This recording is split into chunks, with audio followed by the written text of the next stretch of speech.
Rob Van Dam, listening to True Hill Heat. Pow.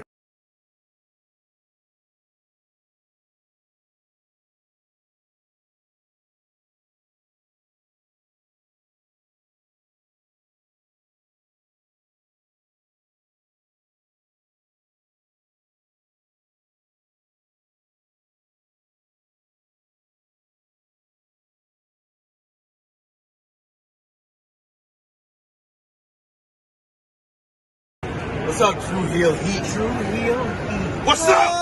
True Hill Heat.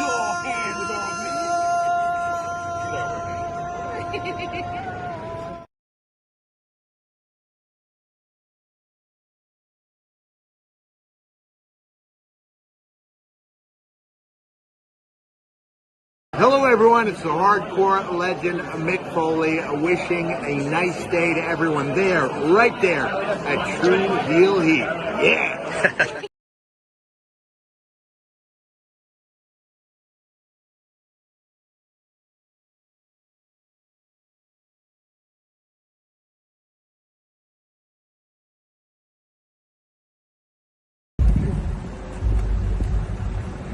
Yo, what up? You know what it is. It's your boy AJ Francis reporting to you live from New York City, the birthplace of hip hop.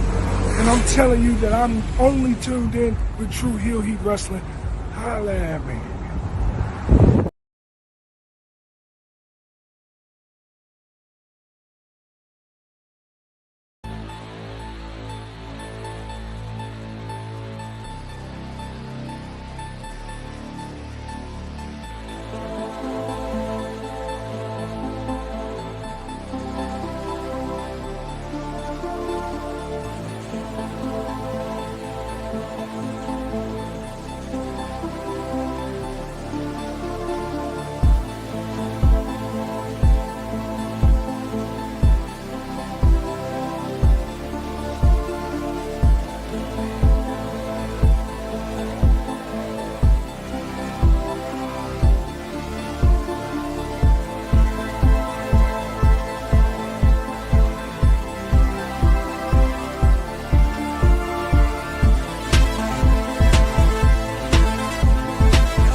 Hello. It is me, your True Hill Phenom SP3, and we are live on the True Hill Heat YouTube, Facebook, and Twitter for our WWE SummerSlam 2025 Night 2 review, where, yes, they did the thing. They did that thing. Brock Lesnar is back in WWE after a 2-year hiatus, and we're going to talk all about it.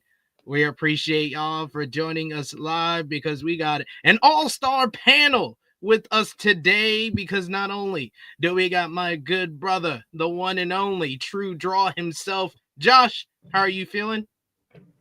I'm feeling good. On my end, brains down. I don't know.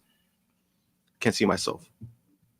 No, I see you. We see you. All right. Not for I was about to say, like, oh shit! Don't tell me my crash out was about to happen again with my laptop.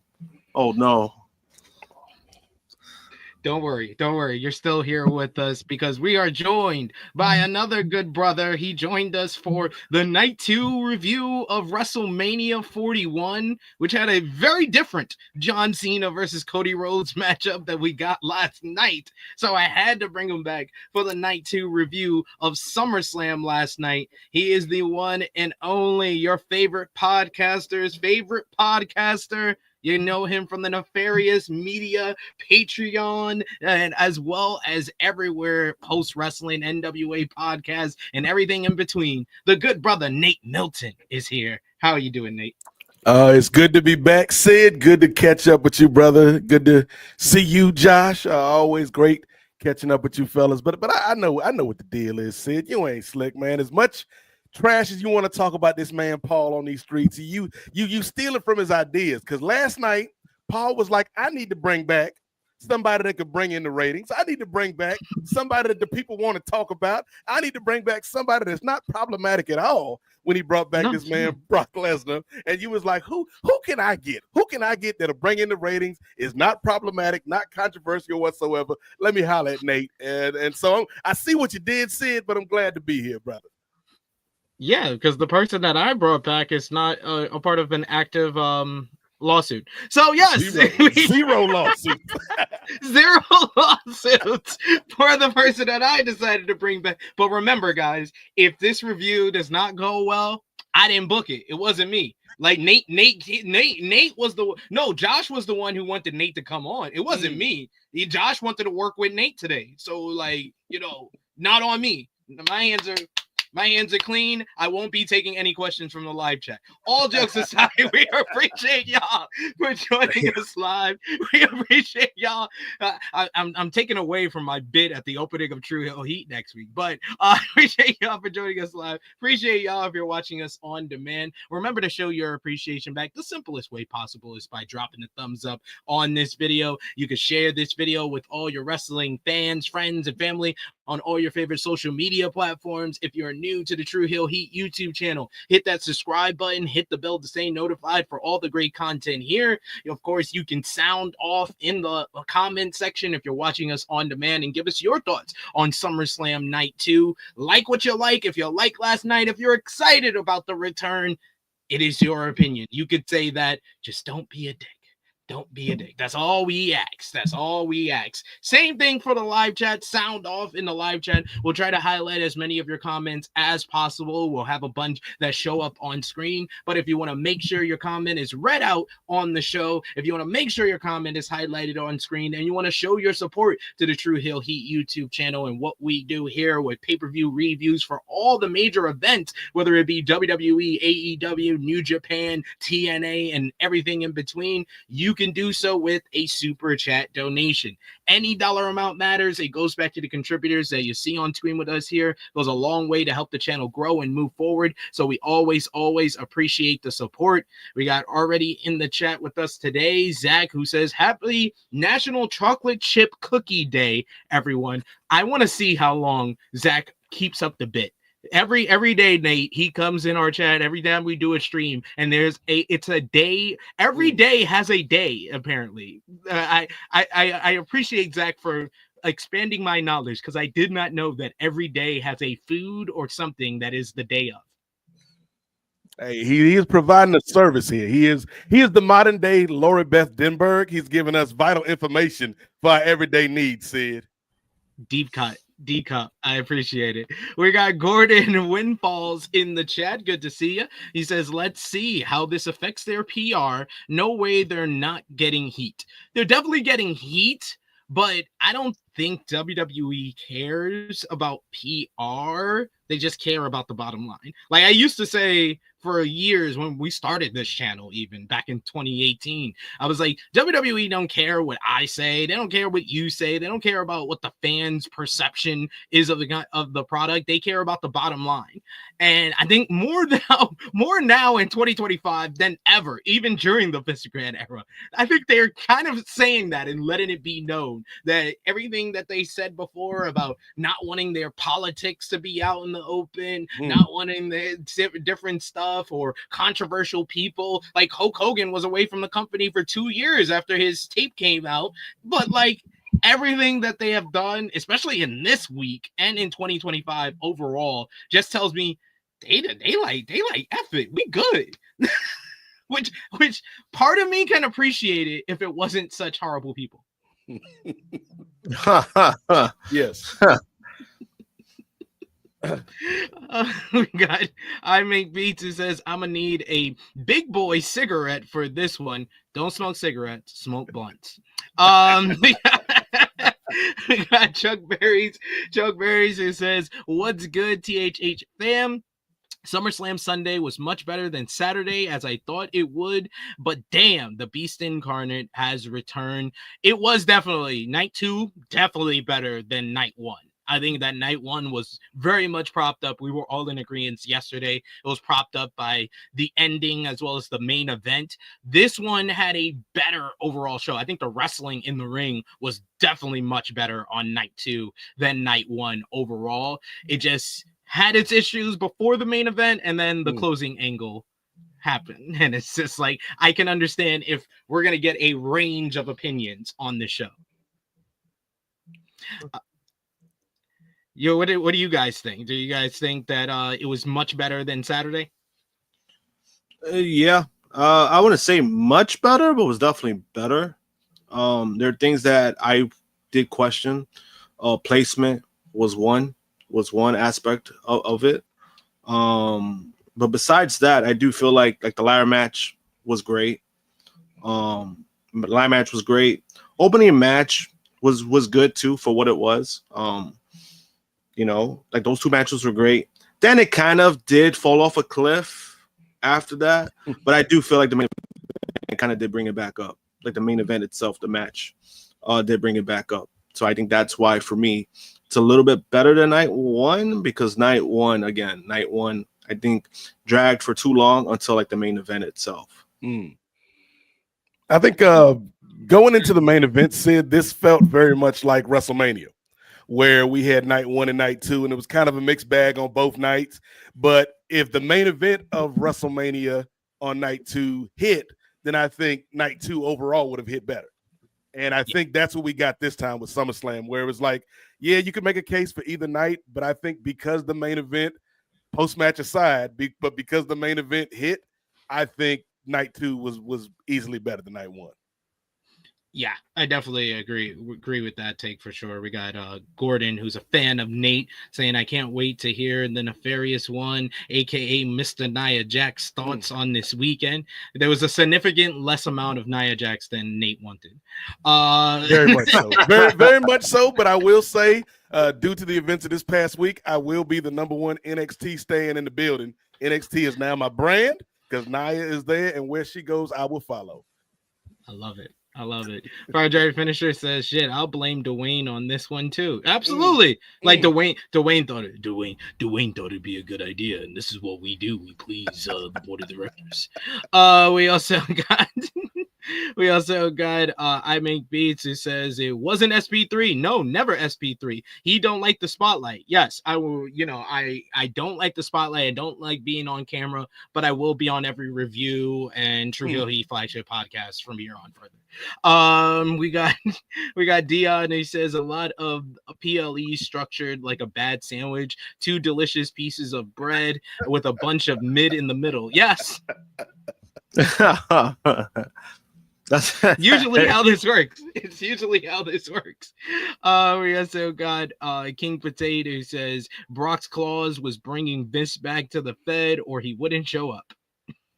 Remember that? I totally forgot about that. Remember that when Brock made his return ahead of SummerSlam 2022?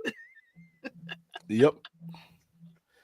We got Venom Hernandez, who says Paul Levesque McMahon, we're pulling a ride of the century. Ruse of the century, ride of the century. You'll love to see it. We also got Davion, who says, hello, guys. How are y'all doing today? Shout out to Nate Milton. Some Nate Milton fans in the chat here. We got Gordon, who also adds night 1 wrestling matches, night 2 gimmick matches. Yes, I saw somebody make the joke that it was SummerSlam Extreme Rules last night.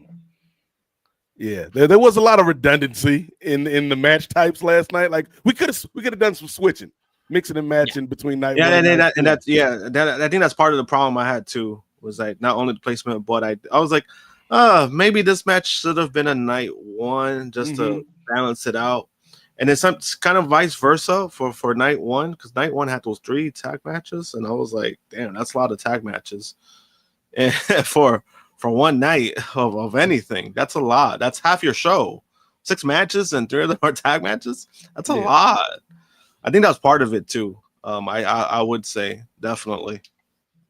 Yeah, like the easiest adjustment that would have fixed a lot of the issues that I have with match placement on both shows, if you swap Becky and Lyra on night one for the women's tag team matchup on night one. If you swap those, I think that the match placement of this show would have worked out a lot better for them. But you know, he does nothing wrong. He doesn't want us to criticize him because you know he just wants us to be fans. But that's what we're here for. Enjoy the show, pal. This is what we do. Did you like the show? Did you like the show? All part of the show. Myron Kidd says summer scam. We got our boy King of the North in the chat. Says Pacemaker Paul has outdone himself. What a name! Wow. It's too early for that, man. It's too early for that. Pacemaker Paul. Oh, that's a good Genuinely hilarious. I mean, he says Lyra and Becky, unfortunate positioning. And yeah, like Josh saying, all the tags on one night isn't just nonsensical. You had all the tags on one night, and then you had all the gimmick matches on the other. Mm-hmm. That just makes no sense. That's not good booking. I love there was people online that were trying to blame American crowds, saying, "Oh, this would have worked out good if it was in an international card." No, like, can we just not be honest and just say that's bad booking? It's bad match placement. Which it doesn't. Like, it is what it is. Which that doesn't make any sense. Like, if you're doing the exact same show in an international crowd, what the fuck that has to do with anything? What? Because the crowd's gonna be louder? That don't mean shit. If it's not good, it's not good. I agree.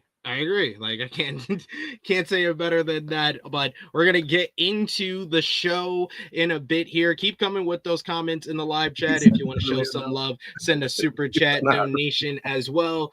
And as always, with our pay-per-view reviews, we want to give us one word, one phrase to give your overall thoughts on last night's premium live event. For me, it would be like that damn beast at the end really left a sour taste in my mouth. Or like it's like yo, I think that if you don't do that at the end, I'm up here being like, man, I would be like Chuck Barris. This was much better than night one. Why couldn't night one be more like this? I think the wrestling wise, other than the match placement, that would have been my only complaint about this whole show. But because you have that at the end, it's like I have more than one issue. So damn, that beast at the end left a sour taste in my mouth would be my phrase for this. Nate, what about you? Sid, you know I like to throw Marvel analogies and examples out there whenever I'm on this show. And one of my favorite characters in the Marvel Cinematic Universe, despite what some of these folks out here may say, is Sam Wilson, man, my Captain America, brother. And he had the show, The Falcon and the Winter Soldier. And he's talking to John Walker, U.S. agent, the Wish, Temu, Captain America. And he's looking at John Walker, and he's like, you know, there's things I can understand about this guy. There's things I can relate to about this guy. But he looks at him and he's like, it's always that last line, isn't it? And it's like that last line that you say, John Walker, ruined the credibility of everything you said before that line. And that last image that we got last night on the pay-per-view, on the PLE, of Brock Lesnar coming back on these streets. Like, we were doing a live watch last night, and my tag team partner, Ray Williams, never cusses, Sid, never swears, Josh. And Brock comes out, and he's just like, what the fuck? Come on. And it's just like me and my other co-hosts, we just looking like Ray. He's like, I'm sorry, guys, but sometimes you got to swear. And then this is one of them times. It's like, yeah, Brock Lesnar, we'll talk about it more, but yeah, it's always that last line, isn't it, Paul? It always is. It always is. It's always how it works, for sure. Josh, what about you? My word is damn. Shout out to Ron Simmons. Damn. Because it was like, damn. It was like, you could have ended this shit a good note, right? Because again, like, I had my issues too, but it wasn't like as, you know, it wasn't as crazy as how I felt about night one. Mm-hmm. But I'm like, you know, great main event, you know, Cena showed out. I was happy about that. I was like, thank God. And thank God they made it to a street fight. Even though I do have my kind of thoughts on that itself, like the term, that itself, I'll get to it. But it was a good match. You know, Cena was getting like his, getting his flowers right by the fans. And then you decided to take another shit right there to bring out Brock Lesnar. And it's not so much I hate Brock. I don't hate Brock. I don't, I'm not a big fan of Brock. I don't hate the guy. But I just don't feel like he's needed in general. Like, if you take out all the issues, I don't feel like he's needed. But because of what's going on currently, obviously it was just kind of like, oh boy, like, is this a good move to do right now? Like, it's not a good. I was like, it was crazy for me. I was like, damn, like they really. It was basically them saying, we only care about the moments. We care about the moments, ramifications, consequences be damned. Yeah, and then even the details that have come out after that, people are, defending it. People are like, trying to say, oh, Brock is innocent. That's your opinion that he's innocent. I don't think that what's been detailed makes him look innocent, in my opinion. I mean, we'll get to that when we get to that, but it's one of those things where it's one of those things where people are like, oh, you got people talking. But this is not a good talk. This is not like a good thing to talk about. That's the difference for me, And I don't mind when you get big moments and people talk. It's like, yeah, that's fine and all, like positive moments, in my opinion. Like even the Cena heel turn was a positive moment because people were talking about it. People were talking about it in a good light. People were talking about the product. This is not a good light because you're talking about something that's real, that real life is going on. This is not good. But as we saw, as the discourse you want. Yeah, well, as you mentioned it though, Sid, like we've seen lately, not just WWE, but also UFC and TKO as a whole, they have been more kind of adamant about who they are and what they are as a company. Oh, UFC 100%. UFC has been like that for the last like 5 years, I would say. And now it feels like WWE, like we saw, like how many times this weekend did they air the clips of Triple H at the White House, man? Like, we're not going to talk about politics, though, but we're going to show this clip 11 times. They bringing Brock Lesnar back. And so I feel like they are in the process of showing who they really are. And the only thing that is going to change them from that course is the money. Because if you got to remember, like when Vince got put out the paint, it wasn't because of the allegations, Sid. It wasn't because of the rumors, Sid. It was because of the money. It was somebody was messing with the money. They were like, oh, we about to lose this sponsorship. Oh, man, you got to go. And so, like, if this affects the bread in terms of this Brock Lesnar return, then I think you may see a change of action. But if it's just folks like us chattering on the internet, man, Triple H don't care, brother. Yeah. No. Yeah. No. And that's why I was telling people, too. That's why I was telling people, too, because the whole discourse they get up about Vince McMahon. I was like, it's not going to happen because Vince is going to cost them money. He's legit going to cost them sponsorships. That's the biggest difference. And that's why with Brock, I want to say is like low on the radar. But again, Brock is a talent and he was still under contract. If it was something that was like big, he would have been fired a long time ago. They would have terminated him. But his contract was basically put on ice. That's basically what happened. In the sense of Vince McMahon, obviously Vince, to a lot of people, is a bigger name and he has a bigger role like when he was there. So when you have these big, like the biggest sponsorship was Slim Jim. That what did it. Slim Jim was the one that was that was the only reason. Like it wasn't WWE having a moral high ground. It was Slim Jim was gonna back out, and that's what made them be like, yeah, we gotta let you go, Vince. Which is wild. Like that's wild, man. You cost me money, that's it. And like, yeah, it's just not a good look. We do have a couple of super chat donations before we get into the actual show. We got Ballup, who says both SP3 and I got people being weird at us for quoting "not like us." Yeah, I was like, I saw that. I took it first to the THH chat to see what type of reaction it got, and nobody gave me a reaction. So I was like, let me put this on Twitter. I know this will get a reaction. And I was like, it's just the easiest thing to think of because the line is, and Baka got a weird case. Why is he around? It worked. The alliteration works. Yes. Brock got a weird case. Why is he around? And then I also put And that's why they didn't do press conferences. They ceased to exist because they were like, we're going to do this and we don't want no one questioning us at all. Absolutely. That's the reason why. But then I saw that guy that looked like Joe Dirt. Like he was like going back and forth. I'm like, this guy talking about rap? Like, come on, get out of here. Like, get out of here. He said, that's not a rap lyric. And then he screenshotted my tweet when he's commenting under my tweet. I was like, first of all, sir, you need to turn your phone. You're on 28%. What are you doing? And then he said, your brain is fried. That's not a rap lyric. You're on cocaine. I was like, first of all, sir, you look like you're a crackhead. So don't start with drug use here. And I was like, the line is Baca. I sent him the screenshot of the lyrics. I was like, I just replaced Baca's name with Broxley. He's like, that's not a rap lyric. That's not what Kendrick said. I was like, wow. Okay. I was like, okay, you're not worth my time. You're just too dumb. So I was like, I'm just gonna block you. You know what it is? Because you know what it is? It's the fact that he was wrong, but he doesn't want to admit that he's wrong. Because all you did was just switch the names. It's like it's not that big of a deal. If people know the song, they know what you're talking about. So when you posted that, I knew the song, and that's why it was funny. Because I was like, fuck, like they really bringing this man back? I was like, the fuck, the worst time to do it. The worst.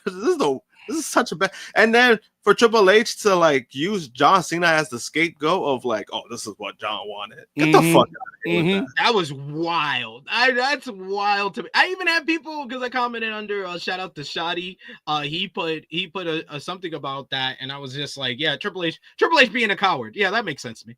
And someone was like, how is he a coward? If Cena want this, why are you mad at it? I was like, first of all, John Cena has never said that. John Cena literally has said about his retirement run, he was like, whatever they want to do, I'm here for it. He literally said that. Like, you guys they're not even on the same page on what their company line is here. Like, and second of all, John Cena is a performer.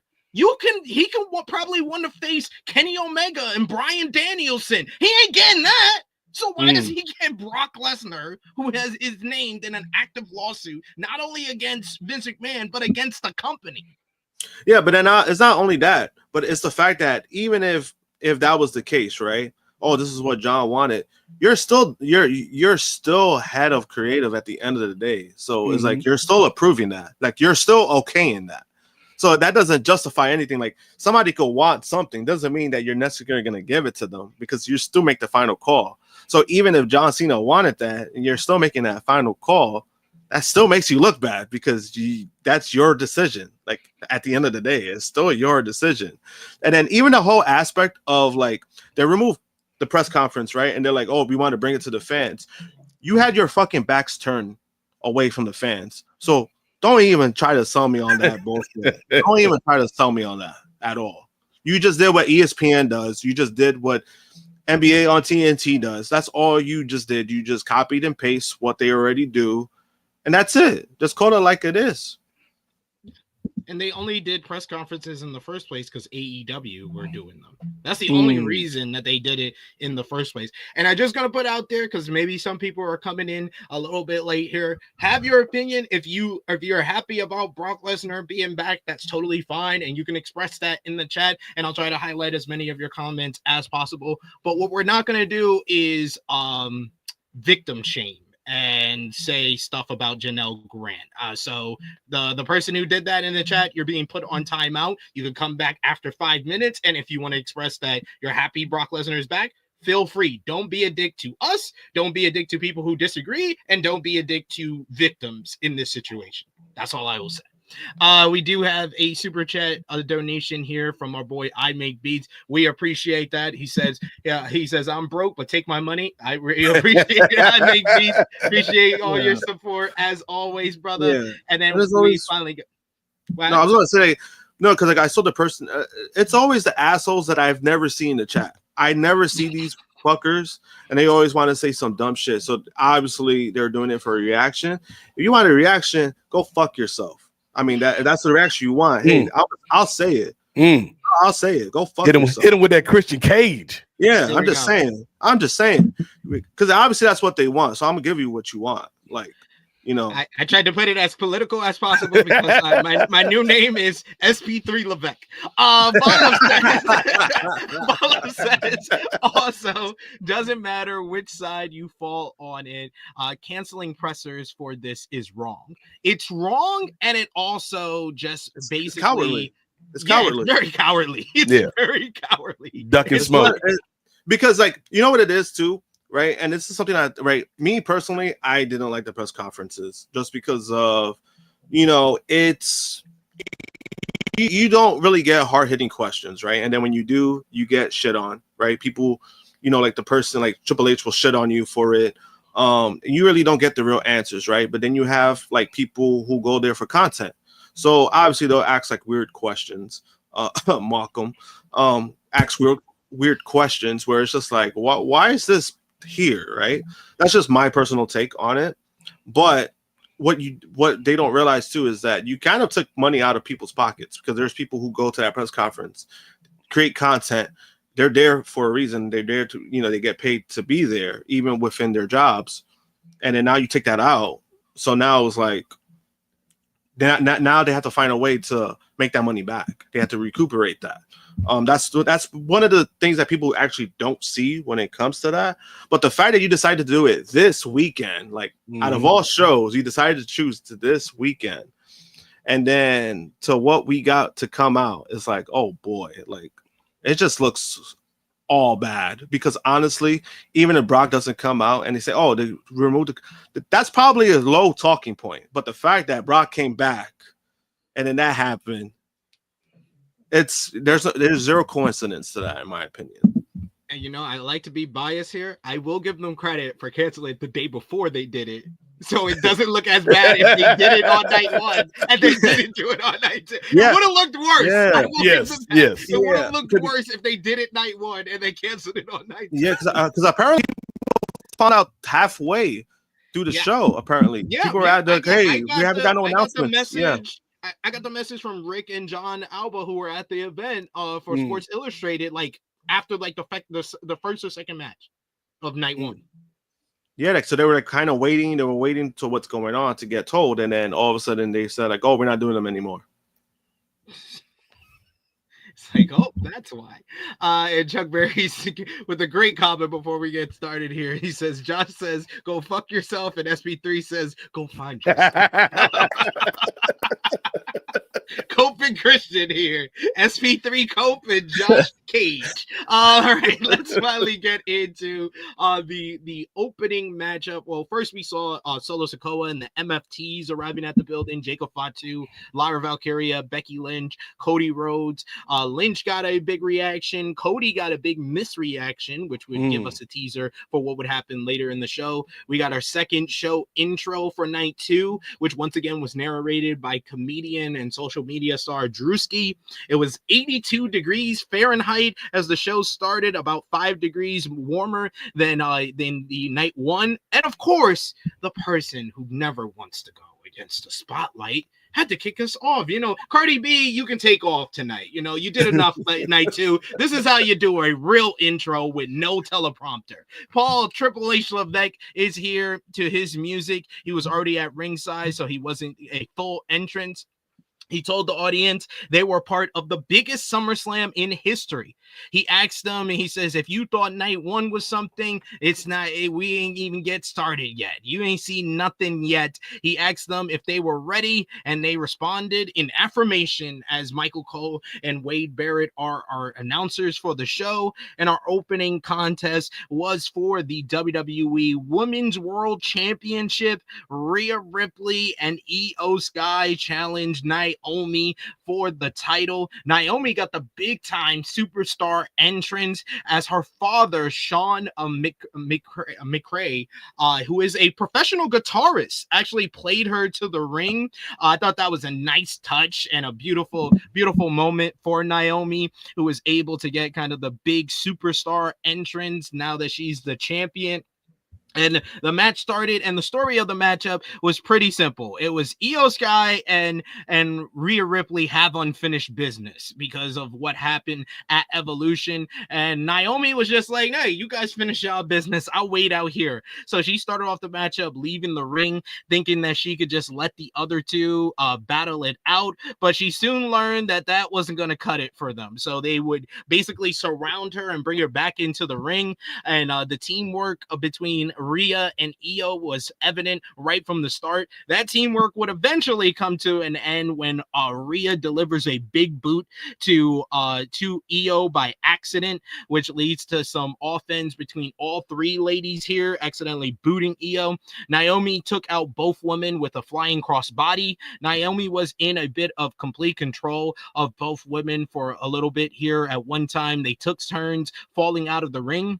Ripley fought back, and then Sky hits Naomi with a springboard dropkick, and then her and Rhea do the Io pose, pointing to themselves with the crowd going crazy. Sky hit Naomi with a 619, and then Rhea came back with a German suplex onto Naomi. Then that left the ring for both Io and Rhea to go at it. They finally went toe-to-toe, which got a big reaction from the crowd. Rhea got the better of things but then Sky counters a Riptide and gets off a small package for a 2 count. Sky hits a Poison Rana, but Naomi broke up the cover. Rhea hit Sky with a Razor's Edge and then a power bomb, but Naomi broke up that cover again. Ripley attacked Naomi on the outside until Io wipes them both out with a beautiful looking Asahi moonsault.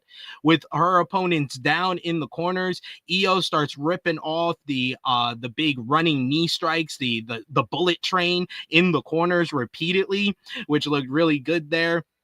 You get with both of her donuts down, she's in like full control. She sets up for the over the moonsault, but Ripley's able to stop her. Naomi knocked Rhea off of the ropes and then hits a split-legged moonsault. But I love the fact that that Naomi learned lessons, that I like commentary putting it over. She learned the lessons from Bianca Belair, her former tag team partner, to move out the way when Io hits the over the moonsault. So she was able to break up the cover. That was a nice callback to the WrestleMania 3-way there. You get she gets wiped out for a bit. Then Rhea, they start trading moves, Naomi and Rhea, until Rhea hits the Riptide on Naomi. She has the cover, but out of sight comes Io Sky to break it up. Rhea wiped out Naomi with a cannonball off the apron. Sky caught Ripley with a power bomb onto Naomi on the floor. It looks like Sky's in full control. She then goes to the top, but Rhea cuts her off. She eventually hits her with a beautiful looking avalanche Riptide, but then Naomi comes out of nowhere. She rolls up Rhea with a handful of tights. 1, 2, 3. Rhea Ripley loses, and Naomi retains the WWE Women's World Championship. This one was very well laid out. I thought it was like you had like a little bit of callbacks to the WrestleMania 3-way and the match that the two women had at Evolution that Naomi originally got in between of with the cash-in. I thought they worked really well with each other. A really strong way to kick off the show. The crowd was into all three women involved, especially Rhea Ripley. Naomi winning in the end was the right result as well. It got plenty of time, going nearly 16 and a half minutes. I gave this match 4 stars. I thought it was a great way to kick off night 2. Nate, what did you think about the triple threat? Yeah, this was a hell of a match, Sid. But before I get into my thoughts on this triple threat, let's take a few steps back, because we talked a lot already this episode about this man Paul Levesque, and I just want to say, viewing these 2 nights of SummerSlam, Paul, you tried, but you still ain't beating the allegations. You ain't slick bringing out Cardi B. You ain't slick bringing out Drewski. Last night they was playing that damn Tweaker song. Leangelo got a check on these streets. Like, Paul, you can try as much as you want, but the culture still don't rock with you, man. You ain't slick, brother. You ain't slick. But good attempt, good effort. But this match, Sid, this match was a great opener for night 2. As soon as Naomi came out, though, with her dad playing, I was like, A, she's not losing this match, and Nope. B, she ain't no damn heel, at least not to me. Like that ain't no damn heel to me, Josh. Like just seeing that moment, which I know, like she she was barely containing her emotions once she got in the ring after coming down the aisle with her dad. It was like, girl, you got to get in character, girl. Like that was cool, but you still got to go to work. The match itself was phenomenal. Like obviously it would be when you have the caliber of talent that's in this one. Like you said, there were a lot of callbacks to previous matches, and there were some good sequences, like double team sequences in this one. It didn't overstay its welcome. I thought all three women did the damn thing. My only question coming out of this, Sid, is it time for a bit of a shakeup? Like, is it time to send either Rhea or Io over to the Blue Brand? Because I kind of feel like, A, your girl Tiffy might need some more competition, but then B, I don't want to see them kind of continue to run this mix into the ground because they're all great. But I think, again, it's National Chocolate Chip Cookie Day. Chocolate chip cookies is great, Sid. But if you give me chocolate chip cookies every day of the week for the rest of the week, I'm going to be like, man, I'm sick of these damn cookies, Sid. Give me a macadamia or something up in here. I love this match, but I think maybe it is time to kind of start separating these three. That makes sense. That definitely makes a lot of sense. Josh, what did you think about the three-way opener? Oh, the opening match was fine. I was okay with it. I think for the most part, I don't like doing these comparisons where it's like, oh, we compared night two's opening match to WrestleMania. It's a night two SummerSlam's opening match. Just that's an all-timer. I don't think you could really top what they did. But also I think in this kind of matchup, the character thing did come into play a little bit more, like Naomi's heel character. So it kind of felt like there was a lot of times in the match that Io and Rhea were double teaming in comparison to that this is a triple threat match. That was some of the kind of the feels that I had at times. And then somebody was to go out of the ring, then it was kind of like 2-on-2. I thought they did that a little bit more and when it comes to this kind of matchup. But overall, I thought it was a good matchup. I thought Naomi winning was obviously the right move. I think she's the best. She's the better character out of all three at the moment. So you keep going. You keep going with what you got. And I was fine with it.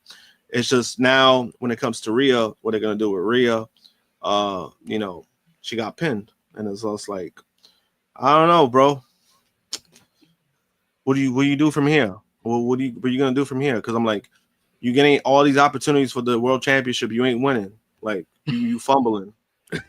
Yeah, I thought Io was going to be the one who took the pin here because it would make sense if they're not doing the crown jewel champion versus champion matchup. Then that's a spot that Rhea should win back the title in Perth in Australia. That'll get the biggest response from the fans. She's the home country hero. That would make the most sense to me if I was booking it, but maybe they're going in a different direction. Maybe Naomi gets a longer reign, which I have no issues with because y'all know better. Y'all know if y'all been watching this channel, I'm a huge Naomi fan. I shot in the gym and I got a whole bunch of heat from people back in March after the promo where she was stalking Bianca and went to her house. I said that she's the best character in the women's division of WWE, and I had a whole bunch of racist who told me that I was wrong for that, but hey, I'm looking good. I'm still looking good here. So I mean, but it's but then even the argument within itself was who's a better character? You're gonna say Rhea's a better character? I don't know about that one. She's holding her own. Don't get me wrong. She's popular. She's over. People confuse popularity with character work, though. Yeah, and that's what I'm saying.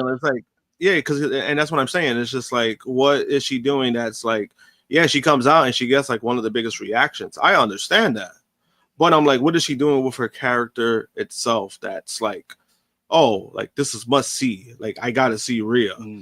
Not that much. She's not really changed much. We had a arc where she was upset and she was complaining.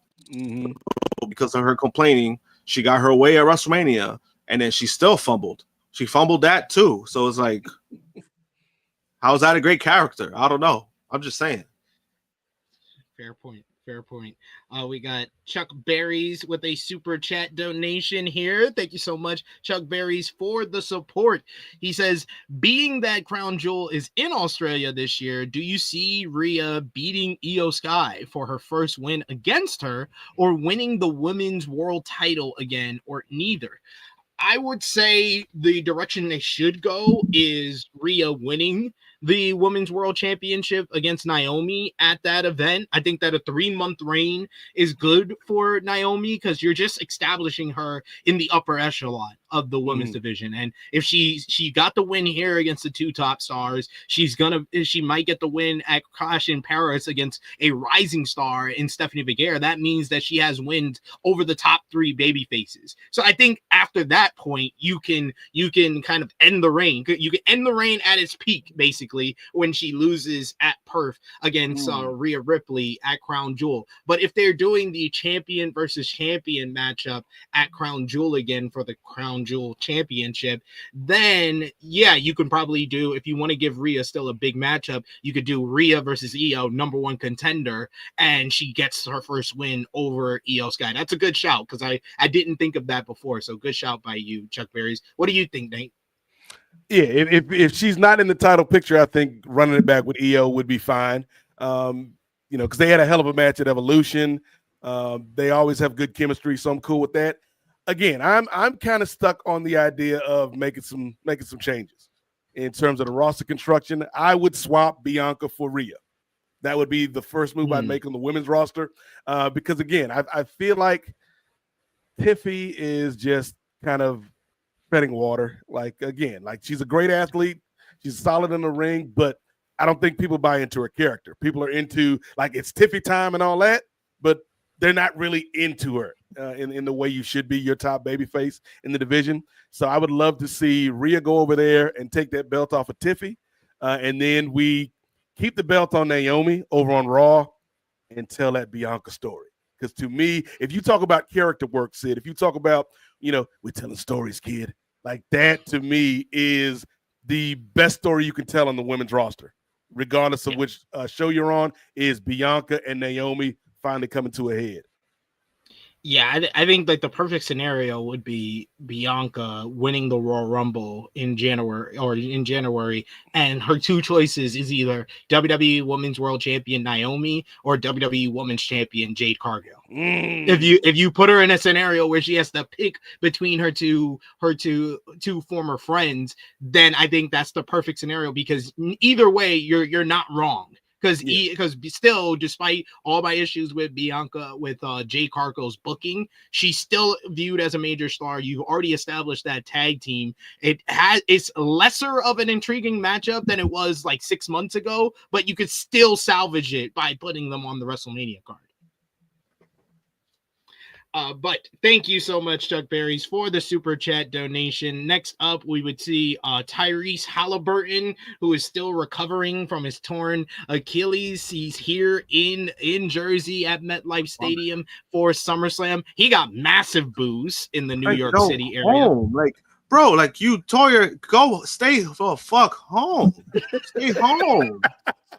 Why are you in the crowd and like in the front row? Like, stay the fuck home. Let that man live, Josh. That man he's in the game. Absolutely not. He is a WWE representative. He could go to the Minnesota one next year. He could go to that one. This is Josh coming out. The New York Knicks fan in Josh is coming out before our eyes. Josh, it's more like the Kelly. It's like you one leg. Go home. Go home. Josh is just mad we didn't get the 1v1 with Brunson and Halliburton at SummerSlam this year. Oh, no, I didn't want that shit. I didn't want that shit at all. Our boy Romeo did. Nick Hogan is in the crowd, who gets some cheers from the fans. I don't know why. And Michelle McCool is also in the crowd with her kids as well. And then we had some special guests here with us as to honor the anniversary of the first ever TLC matchup at SummerSlam 2000. WWE Hall of Famers, the Dudley Boys, Bubba Ray and Devon, are here in the front row, as well as TNA TNA Wrestling Stars, TNA World Tag Team Champions, Matt and Jeff Hardy, the Hardy Boys, are also in the front row. I like the fact that Cole actually mentioned that they're going to have their upcoming matchup at TNA Bound for Glory. So TNA got mentioned at SummerSlam, and I'm sure they are very ecstatic about that. And I'm happy for you, TNA. No, I'm not. But Fuck them. they're also here for the 6-way TLC matchup for the WWE Tag Team Championships. The Wyatt Six, Dexter Lumis and Joe Gacy, defending against the Street Profits, DIY, the Motor City Machine Guns, Rey Fenix and Andrade, the THH dubbed Lucha Cousins, and Fraxiom. None of these teams got reactions from the crowd, but it did not matter when the bell rang. We get nonstop action right from the kickoff, right from the opening bell of this matchup. We got dives from the out to the outside by both Fraxiom and the Motor City Machine Guns. There was a spot early where the Street Profits tried to give Joe Gacy a back body drop onto a ladder, and he went sideways. They missed the ladder and fell. He missed the ladder and fell out of the ring. They grabbed him and did the spot properly, which got a big pop from the crowd and the Dudleys. The crowd gasped when Fenix leaped onto the shoulders of Andrade and tried to grab the belts that way. That was a unique spot there. But the Street Profits were able to cut them off. Fenix and Andrade then gave them both 3 amigos, and the crowd chanted for Eddie Guerrero. It won't be the last time that they do that during this show. Tommaso Ciampa tried to throw Montez Ford into a corner table, but Ford just leaped over with a crazy dive over the ring corner instead. Then it just started to get pretty nutty at this point, because we get one final beat. We get frog splashes through tables. They did a 4-corner spot where Johnny Gargano did the one final beat through a table at ringside. Then Dexter Lumis does this wild looking lay drop to put Ford through a table and another corner. Rey Fenix does a huge frog splash on Nathan Frazier on another corner, and probably the biggest spot of the matchup, you get a Spanish fly, a crazy, insane looking Spanish fly by Axiom, who cut off Angelo Dawkins, and Angelo Dawkins flying through the air, goes through the table. Axiom went so high up and so far, he nearly missed the tables. It was ridiculous. The crowd was going nuts at this point. I showed the picture earlier, but you get Candice LeRae then tries to climb the ladder, but she was taken out by B-Fab. You get Nikki Cross comes out, and she back body drops B-Fab off the middle of the ladder. LeRae went back to the ladder as Gargano held it steady, but then things were going to get bad. You get Ford who shoves Gargano into the ladder, and it tipped over, causing LeRae to crash through it knee first. Oh my God. I was like, what are we doing? Why are we doing this? Poor Candice and her knees. Oh my God. That was an insane bump in a match full of insane bumps. Referee had checked on LeRae. Gargano gave her a thumbs up before turning his attention back to the ring. More officials ran out to check on her. You get Eric Rowan, not a legal competitor. He starts attacking the Street Profits. They start fighting for a bit, but they fought off them with steel chairs, and then sent them through a corner table with a double tackle, did the Profits. You get Ciampa. He grabs the harness, and the Motor City Machine Guns yank the ladder away. So he's just hanging upside down, which is just crazy. You get Nathan Frazier. He looks like he's about to go for the spear to knock him out, but he just crashes and burns as Ciampa manages to do a sit-up to avoid it. That was ridiculous. A great callback to the earlier TLC matchup from SmackDown, the SmackDown after Mania. Moments later, you get Johnny Gargano catches Nathan Frazier with a mid-air super kick as he tries to do a moonsault. You get a few teams start scrambling up separate ladders to grab the belts, but Uncle Howdy comes in. He knocks everybody down, which includes DIY falling through two stacked tables at ringside in another crazy bump in this matchup. Dallas, not a legal competitor in the matchup. He tries to go up the ladder, but he's cut off by Andrade, who does his infamous at this point. He does it in every single ladder match at this point, where he gives him a sunset flip powerbomb onto a ladder bridge. Fenix tries to climb the ladder, but Loomis and Gacy took him out with their double team finisher. With everyone down, you get Loomis, who guards the ladder while Gacy climbs up. He grabs the championship to give the Wyatt Six the win. Wyatt Six stand tall to win this one, retaining the WWE Tag Team Championships. This was dangerous. There was so much clusterfuck in this as well, because you had 12 competitors combined with the people that did run-ins, which came out to 17 people getting involved in this matchup.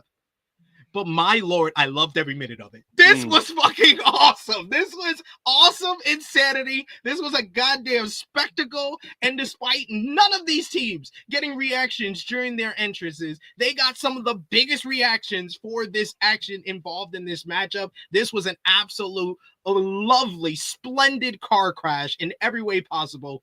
4.5 stars. This is one of the best matches of the entire weekend. Nate, what did you think? Yeah, man, this was fun. This is what you can do, Sid. See, this is what you can do when you bring a Brock Lesnar onto your show. Because you know, at the end of the night, everybody going to be talking about this man over here. So you know what, fellas, ladies, let's tear some shit up. We can do what we want to do because ain't nobody worried about us. And that's exactly what you got in this TLC match, Sid. It was just insanity from start to finish. I loved it, man. I do have some quibbles, though. Like, first of all, if you're going to have a Wyatt match, and I would say the same thing about Sting's match at Levi Stadium back in the day.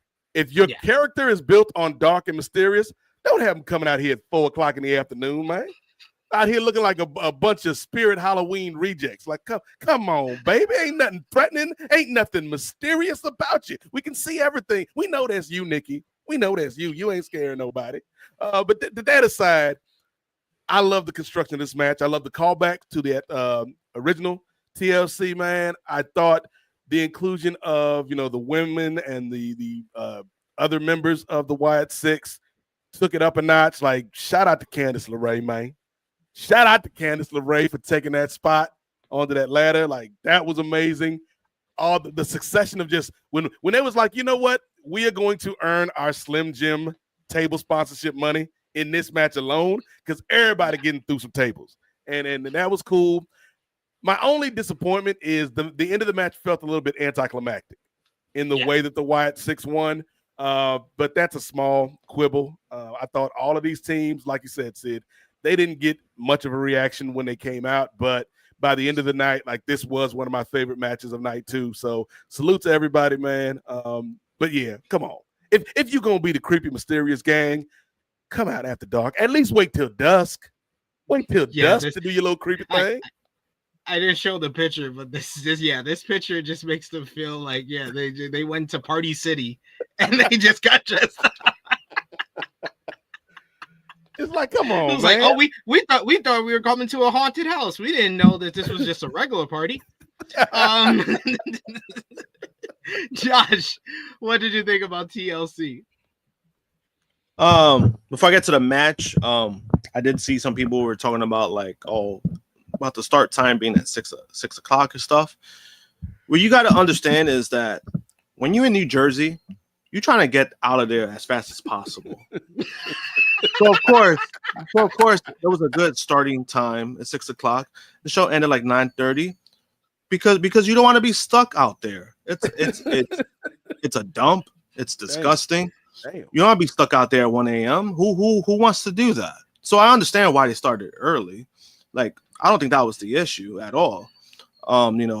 That's why I kind of did like it that it ended pretty early for me, because I'm old as fuck. Yeah. So it worked out for me. But as far as the match itself, the match was great. I really enjoyed it. I did like the spots they were doing, and I did like that they did time it. I want to say perfectly, but close to that. Especially that spot where like everybody started doing like the fucking splashes off the top rope into the ladders. Like that was insane.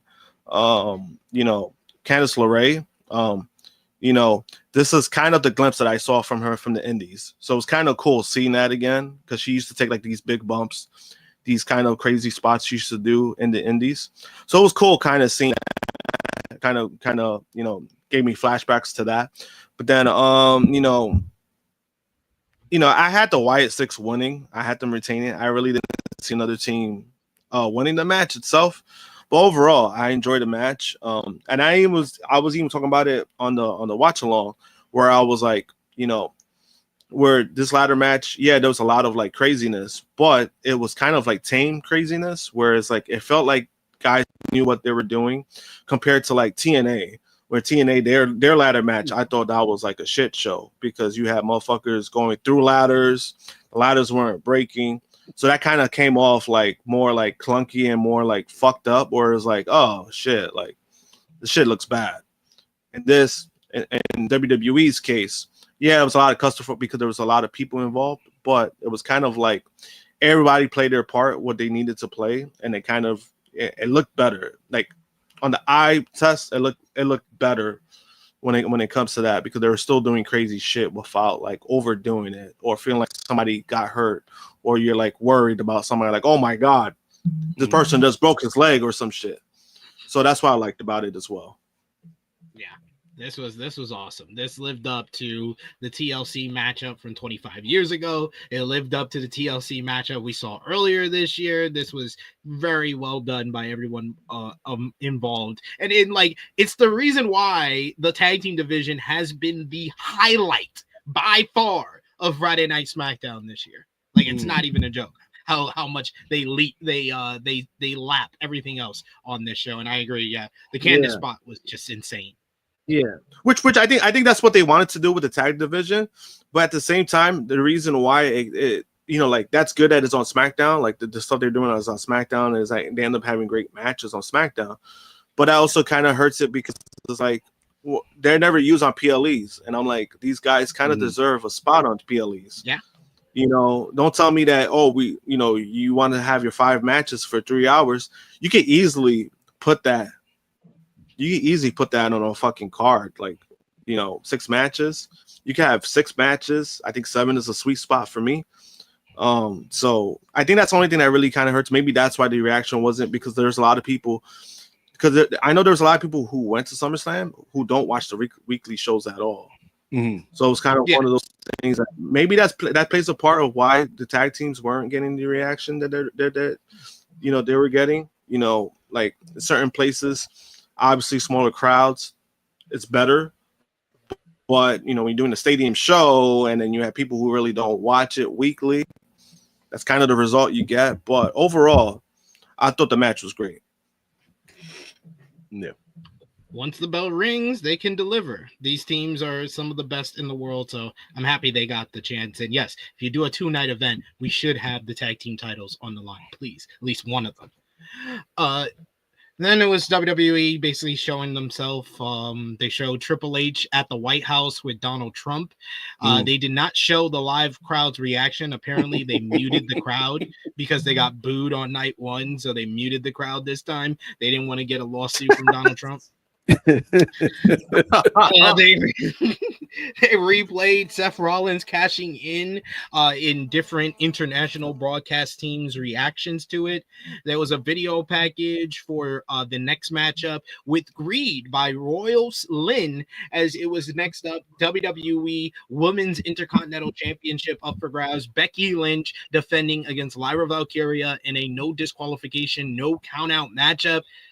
And man, why they do my GOAT like this? Like, any match that followed that TLC matchup was in the worst spot on the card, and they did my GOAT like this? What were we thinking? What were you thinking, Triple? This is the perfect spot for AJ Styles and Dominik Mysterio, and instead they did this. But Becky came out with new theme music. She had the new kind of like attire as well. Lyra Valkyria got a good reaction for her entrance. But that's where the good reactions kind of ended. Lynch early on grabs a kendo stick, but was also stunned upon seeing Lyra grabbed a crowbar, a big ass crowbar. In fact, Lyra smashed the kendo stick out of Lynch's hand and then tried to kill her with the crowbar. But Lynch avoided it and yelled at Valkyria for trying to kill her. Lyra went right back on offense and tossed Becky around ringside. There was an unintentional funny spot where Lyra tried tossing Lynch into the barricade, but instead shoved her into an unsuspecting cameraman. The cameraman acted like nothing happened and then sheepishly walked away to the other side of the barricade. Valkyria tried to set up a table, but the crowd seemingly didn't even care because we just saw a bunch of table spots in the last matchup. Lynch grabbed her from behind and wrapped a chain around her mouth, giving her the Glasgow smile. Then you get Lynch shoved her into the steel steps and attacked her repeatedly with the kendo stick. The crowd started entertaining themselves and started doing freaking the wave. Lynch used the kendo stick like a golf club, a reference to her role in Happy Gilmore 2. Lynch continued the beatdown using a chair and then a toolbox. Out of the toolbox, she got a freaking zip tie and then tied Lyra's hands together. Then she attacked her with a wrench, which Lyra had to pretend she couldn't prevent this from happening, as she could have killed her with the wrench, but apparently Lyra could kick out of getting hit in the head with the wrench. Lyra was able to kick out despite having her hands tied together. Lynch followed with an exploder suplex. Lynch then trapped Lyra over the ring post and attacked her repeatedly with the kendo stick. Lyra blocked Lynch's next move and then grabbed her into a belly-to-belly suplex. Her hands basically became free, and then she put her hands back in the zip tie. At this point. So the landing looked no fun for her as well. Lyra then fought back with kicks and a leaping drop kick off some ladders. She even managed a middle rope moonsault with her hands tied, which was impressive. For whatever reason, no point did the referee try to help Lyra out of the zip ties, despite looking over to, I guess, I think he was looking over to freaking the to the person at ringside and asking if they had scissors for her to get free, but just never tried. Lyra tried to untie the zip ties on the turnbuckle cover, but Lynch cut her off and drove her into the ring post. You get Lyra then disappeared under the ring and finally was able to get free from she first used a fire extinguisher and then tried to use the extinguisher's handle to get herself free, but she wasn't able to do that. Then she eventually goes under the ring, where I'm guessing someone was under there to finally free her from the zip ties. When she comes back under, Lyra grabs the kendo stick until it was broke. Lyra drop kicked the chair into Becky's face and then gives her a Nightwing off of the ring steps, which was a nasty bump for Becky. Lyra tried to charge into the corner, but Becky moved. Lyra crashed into an exposed turnbuckle. Then Becky hits the manhandle slam onto the two chairs that was set up in the ring for a near fall. Lynch then tried trapping Lyra in a chair and then drove her into the announce table. With Lyra being trapped in the chair against the announce table, Lynch leaped off the table and stomped the chair that looked really gross and looked like it really hurt her. Lynch was about to murder Lyra with a crowbar with the chair around her neck, but out came Bayley. Bayley stops her and grabs the crowbar from her. Lynch tries to convince her to use the crowbar on Lyra, but Bayley wouldn't do it. So Becky was about to attack her with the steel chain, but Bayley would attack her instead. The brawl was on until Lynch was able to avoid a charge and Bayley flew into the crowd. Lynch tried to use a table to get to her feet, but Lyra leaped off of it with a leg drop to the back of the head, driving her through the table. Then we get they did a couple of counters in the ring. Then we see Bayley, she gets up onto the apron and she tries to get involved using a steel chain on Becky, but Becky's able to duck. She hits Lyra. Then Becky follows up with the manhandle slam. 1, 2, 3. Becky Lynch retains the WWE Women's Intercontinental Championship here, defending the title in this no DQ, no countout matchup. This match went over 25 minutes. And I felt every minute of it because this crowd was still recovering from the TLC matchup. It was a mistake putting it after the TLC matchup, but they also tried to do too much. I enjoyed most of it, but I just felt like it just kept going on and on and on. It was designed to get people behind Lyra, but I think that this was the weakest match of their series of matches this year. I thought Backlash was a great match. I thought Money in the Bank was even better than Backlash, or just on par. I gave both of those matches, I think, 4.25 stars. This one, I'll give it 3.5 stars because what they did was good, but it just could have been so much better anywhere else on the card. Like at this point, this is when I tweeted out, I was like, the match placement on these 2 nights of SummerSlam have been awful. It's been so bad. The night prior was really bad. This was the first time that I was just like, why did this follow the TLC matchup? That made no sense at all. Nate, what did you think about Lyra versus Becky? No DQ. Where do I start, SP3? Where do I start, brother? Because I was looking forward to this match. Like you said, these two have put out 2 classics already. And so I was like, let's go. I'm here for this one, man. We got big time Bex with the new theme music, and we got the Bird Lady out here, Sid. And you know, I know, Josh, it was a little warm last night, man. I think it said it was like 78 degrees in New Jersey, but she the Bird Lady, baby. She flying any weather. I was ready for this girl. What happened to that girl? That's what I wanted to know after this match. I mean, they tell you it was 78. They tell you 78, but it's like 105 in Jersey because it's a dump. So damn, the slander. But here's the thing, Sid. This match suffered from a few things. Number one, as you said, match placement. Number 2, there were way too many similarities between this match, between the Solo Jacob match, and between the main event. Like it was way too many plunder matches on one show. They should have split that up between the 2 nights. The bit with the zip tie was just unintentional comedy, man. Like as you said, Sid, there's a point where she can easily slip her wrist through the damn loops and get out. But no, I'm stuck. I don't know what to do. Somebody help me. Maybe if I can use this fire extinguisher, but then I'm going to go back under the ring, and y'all don't see how I extricate myself from these zip ties. But I did it. Just believe me. I'm like, y'all making this girl look stupid, man. Y'all making this girl look like a chump, and that's not what you want your baby face in this situation to look like. And so I thought the Bayley inclusion, you know, it was cool. The real winner of this match was that fan in the front row when Bayley got thrown out there, and he was like, "Oh damn, I didn't know it was my birthday because somebody just ordered me some cake." And cake and red leather. Look at that.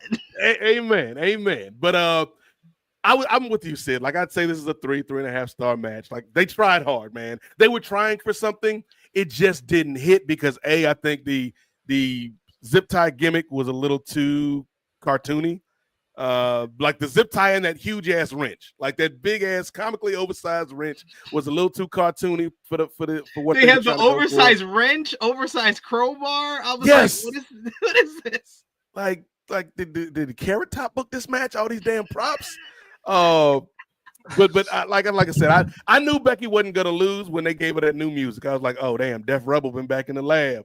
I guess Becky ain't going. No, it wasn't Def Rebel. She has the look of the Irish, so it wasn't Def Rebel. But yeah, I wonder where Lyra goes from this though, because I feel like you've kind of put her in a no-win situation as a babyface. Like I know there were some people before the match like, oh, is Lyra going to turn heel? And I'm like, that makes no sense. That makes no sense because you'd be the heel that nobody likes as opposed to Becky Lynch, who was the heel that everyone likes. This should have been Becky and Bayley if this is what they were going to do with this match, Sid, because Lyra just kind of feels like an afterthought after this match. Yeah, and we got Aniko says, yeah, yo, those zip ties were stupid, especially when she was on the steps and all she had to do was go up the first step and take your hands out down. Like, there's one point when she's untying the turnbuckle pad, and you see her wrist is so small she could just do like this. Yes, like she could have done that. Like, it was so, like, all right, let me try to suspend my disbelief here. Josh, what did you think about Becky and Lyra? I hated the match. I didn't like it at all. I didn't. Because first to me, I thought this match would have been fine. If it was like a regular match, I would have been fine with that. Just because of what they did, it was just like, man, if this is what they give me, I didn't want this shit at all. And that's how I felt about the match. Because it went long, and this is something I was talking about on the watch long yesterday, where it's like, I don't have a problem with long matches. I don't have an issue if a match goes 20, 25 minutes. I do have an issue is with if it goes 25 minutes and you're not really doing a lot. That's where I have an issue with. And I felt like, the zip tie stuff was very, obviously it was dumb, but I felt like that was too much of a focus. And that's what kind of took me out of the match too, where it was just like, oh my God, like she still has this shit on. Like it shouldn't be this long that she's having this, like just get the shit, like just get it out of, like just fucking remove it at this point. And I think that's what kind of took me out of the match itself, where I was like, I thought it would be better on paper than what I got. I think maybe that's why I didn't like the match at all. It is what it is. They're in a tough spot. They had to follow up TLC. We've seen matches where people have, followed up crazy matches like that and they've over delivered. This one was just very underwhelming. It seemed like they were trying to do a lot, but then it was like, all right, what the fuck are we doing? What do we do from here? The toolbox thing, like you said, the giant wrench, like what the fuck? It was like watching like Looney Tunes. The match is ready for me. Yeah, that's a good shout by Chuck Berries. He says after the bell rang on this match, they quickly went to the ads, which almost tells me that they ran over their time. Yeah, I don't think they were supposed to go 25 minutes. Like that, you're at least 5 to 10 minutes over what you should have went in this matchup, especially following that TLC matchup. But like, I also wanted to mention that finish sucked.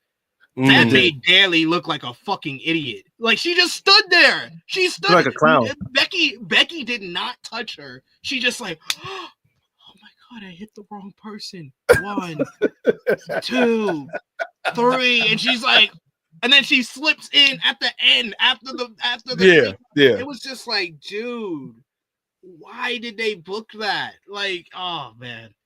Like I said, I think the match was at least good for the most part. That's why I gave it 3.5 stars. But damn, like it could have been so much better anywhere else on the card and would have been a better finish than what they gave us. Mm-hmm.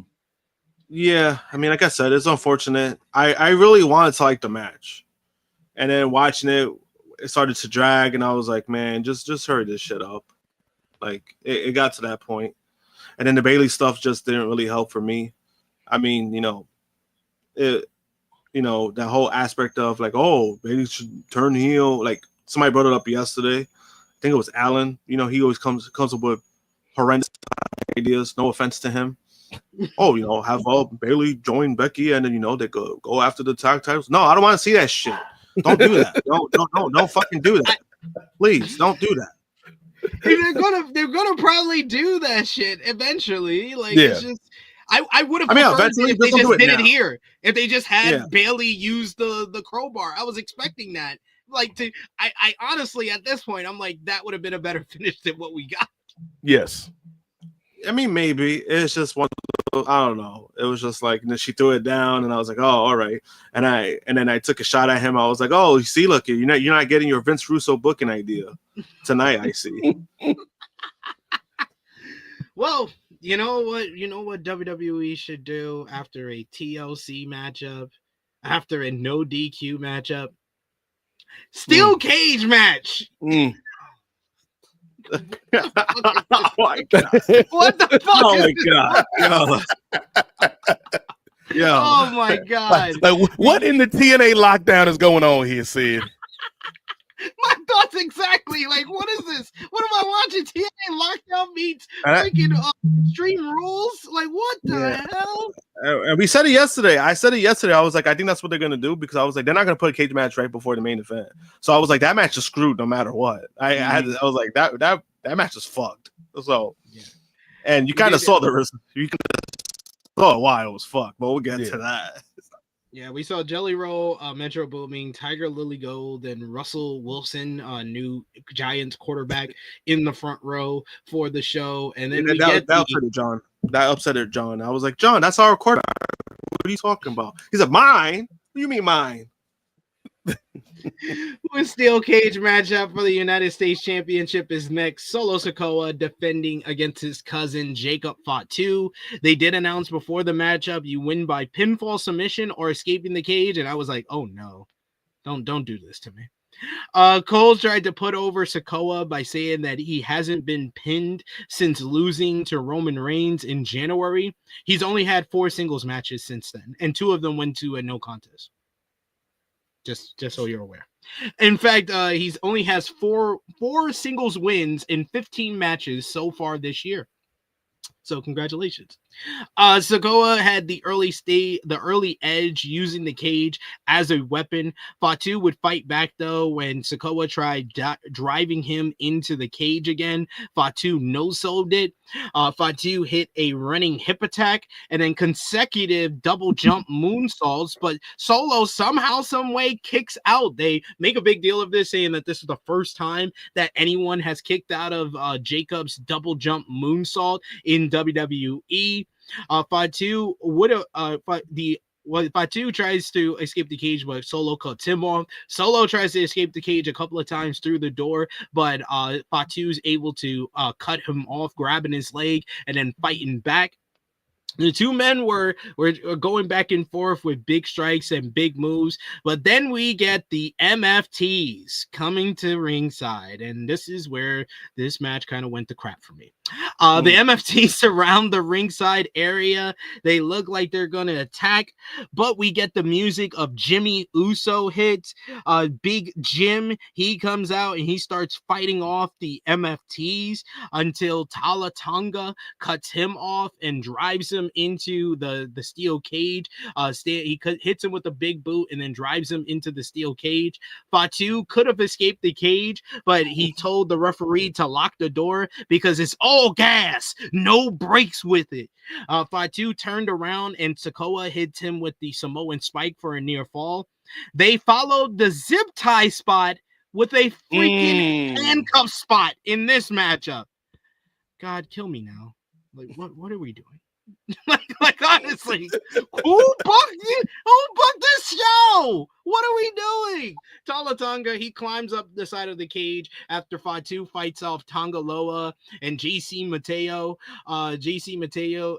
He puts Tonga Loa into the ring. JC Mateo just fights off of the cage as he's climbing it, but Tala Tonga is able to grab him up and handcuffs him to the top of the steel cage. Solo is crawling over to the door as JC Mateo opens it up for him, and somehow they didn't even build this shit up. He just goes and he escapes the handcuffs. Fatu smashes the door into JC Mateo's face. He's grabbing up Solo, who's still trying to escape from the cage, but Tala Tonga comes in. He boots the door right into Jacob's head, also Solo's head, who basically had to no-sell this because his head was close to the cage door as well. And Solo just slips out of the ring, and that's it. Solo Sikoa wins. He retains the United States Championship. After the matchup, you get Solo and Tala. They made their way to the ramp. Jimmy Uso, he starts attacking the MFTs on the outside, and he throws them into Jacob Fatu. He starts beating up both JC Mateo and Tonga Loa, driving them into the steel cage walls, and then he climbs up to the top rope. Then he sees the perch on top of the steel cage, and he climbs up there, and he does an impressive moonsault off the top of the cage, totally obliterating Tongaloa specifically, who had to grab him and all of this, and he took the brunt of this fall on the landing. And but still, Solo Sikoa retains the United States Championship. If this weekend didn't have Sami Zayn and Karrion Kross giving us a boring TV match on a 2-night SummerSlam, this would be objectively the worst match on the show. I think I'm going lower than what I gave to Sami Zayn and Karrion Kross because I actually had hope for this matchup. This was one of the most boring steel cage matchups I think I've ever seen on a WWE PLE between two people that I enjoy very much. I've been a big supporter of Solo Sikoa ever since he accepted that he can't be Teemu Roman Reigns and he can be the little brother who pretends that he is in charge of the house when mom and dad go away. That character, that worked for him because he is a real life little brother of the Usos. He's been entertaining. Jacob Fatu, I think, should have been like a WWE champion by now. Just strap the rocket to him. He's that good. But this match sucked. 1.5 stars. Nate? Yeah, man. This was not good, Sid. And this is a shame because this is one of the matches that we were the most excited for over at Nefarious, man, because anybody that's watched the NWA podcast knows Solo Sikoa has been a very hot button topic for us. You know, we call him the Ralph Tresvant of the bloodline because he's a good singer, man. We love Sensitivity, Stone Cold Gentleman, all them songs. But you ain't Bobby Brown, brother. You ain't Johnny Gill, brother. But you think you are, and that's Solo. Like he's not Roman, he's not Jacob, but he thinks he is, and so we applaud the effort. So we were looking forward to this matchup between Johnny Gill and Ralph Tresvant, and we didn't get what we wanted, Sid, man. Like, first of all, again, the audacity to do a handcuff spot immediately following the match where we had a 15-minute, Sid, a 15-minute zip tie spot, and we're going to do this damn handcuff spot. Like, no, we're not doing this. We're not doing this. And then didn't even give us a fulfilling payoff for the handcuff spot. He just breaks the handcuffs. Yeah, that's it. Just broke it off. He was like, that's how it's done, Lyra. You ain't had to be bullshitting for 15 minutes. Just take it off. You look like an idiot for that long. You just break it. So that wasn't hitting. Then we spent like the last third of the match just waiting for the Freebird spot to happen. Like, when is somebody gonna get the cage kicked into their face so we can end this? And then it happened. Solo wins, which I predicted because Jacob needs to be on the bigger and better things. As you said, strap the rocket to his back. And let him do work, man, because he is one of the most over characters on your show right now. So go ahead and give him the world, just as long as he doesn't say that word again. It's gonna happen now. He's gonna be stuck in his vortex. He's gonna be stuck in a Solo vortex. But yeah. The worst thing to me was not even the match, Sid. It was, you know what? We got to give Jacob his heat back. And let's sacrifice. Like, we see the pecking order with the MFTs, man. Like, Taller Tonga, the tallest Tonga of them all, he's untouchable. You other two, you gonna get touched and touched a lot. Because they threw JC Mateo, you wouldn't believe he was Jeff Cobb at this point. Yes. And you saw it though when Jacob hit that moonsault, he was like, nah, bro, you got this, Tonga. Because he took maybe 10% of that moonsault. The rest of it was on Tonga's shoulder. I was like, the brother just came back and you're gonna send him out again. But no, man, this was a bad match that was not up to the standards of both of these guys. We've seen both of these guys have way better matches. I hope Jacob doesn't get stuck in the Solo vortex as Josh is predicting. But this match was not good, and it was this part of the show, Sid, with the Becky Lyra match, and then this match where it's kind of like, it's getting a little rough out here. Yeah.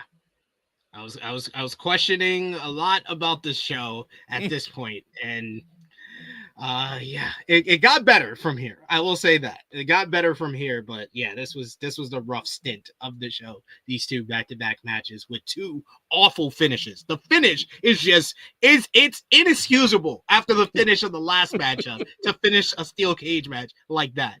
Josh, what did you think about this one? Oh, I mean, I hated this match too. And I think that's why I was kind of like in that same thing where I was like, fuck, like, what are we doing now?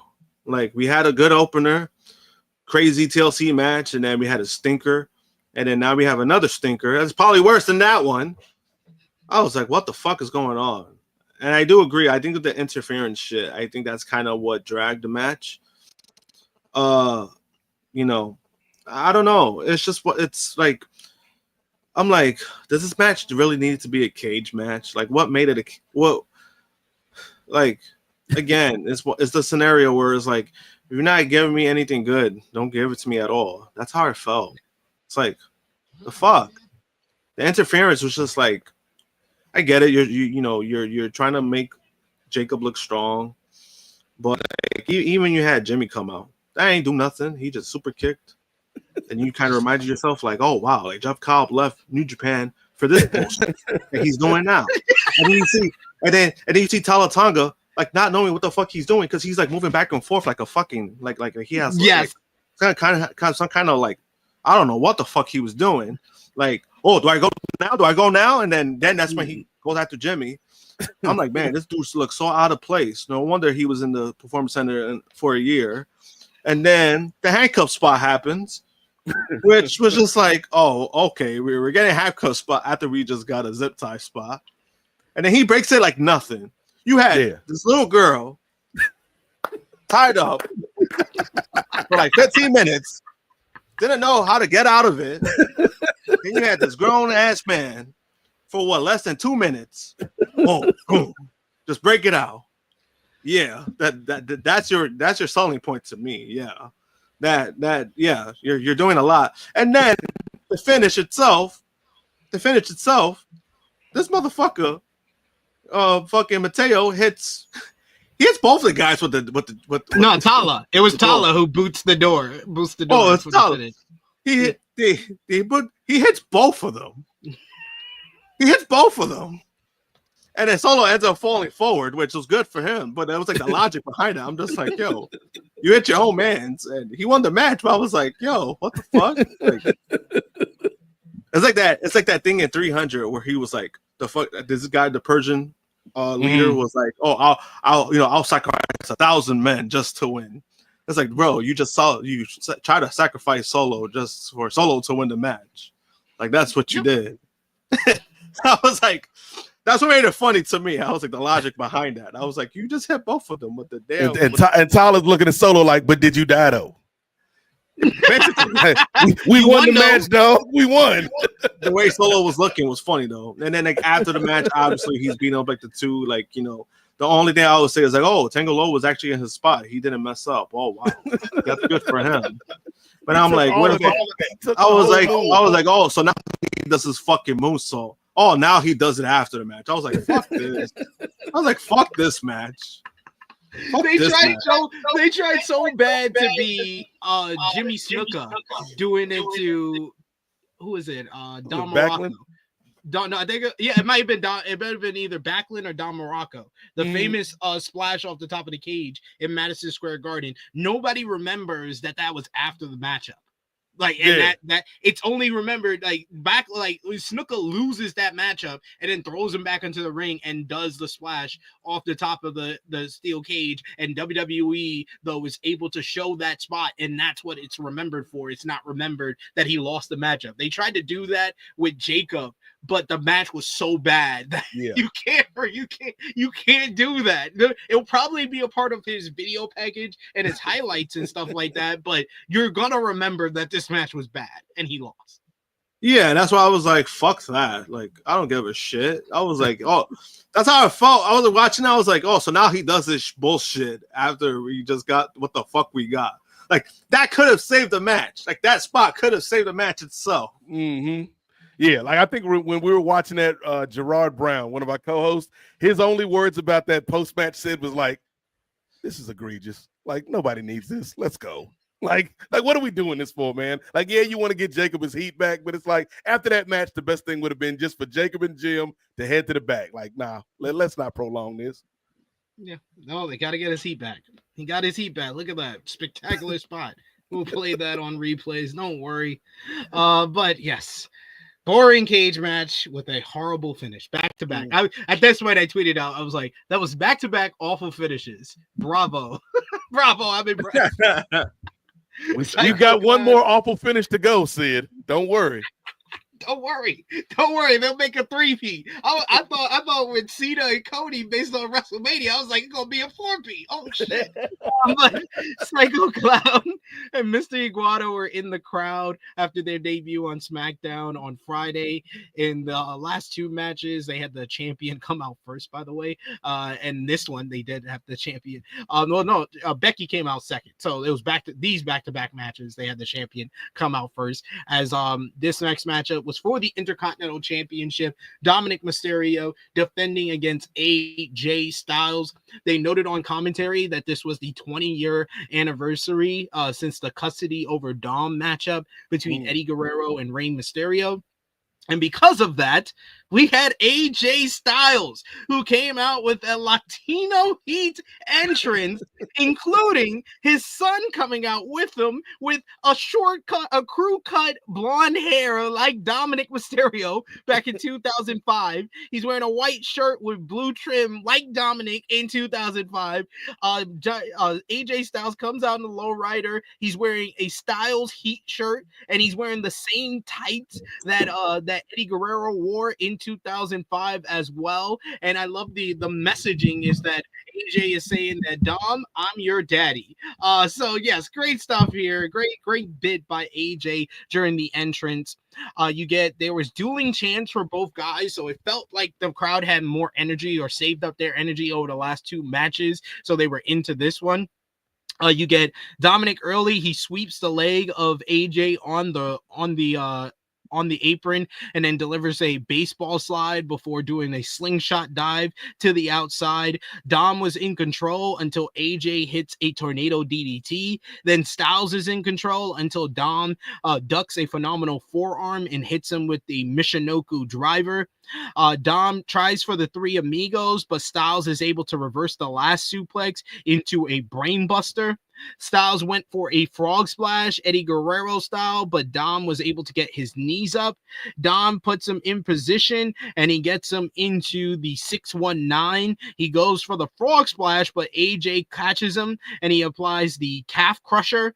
But Dom is able to get to the ropes. At this point, Dom basically undoes his boot, basically to get relief after the calf crusher, but it would play into the finish.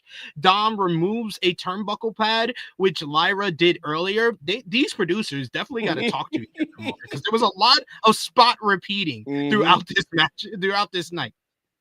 The referee tries to fix the buckle, so Dom grabs a steel chair and he tries to do the Eddie spot as he slams the chair against the mat and then tosses the chair to Styles as he takes a bump.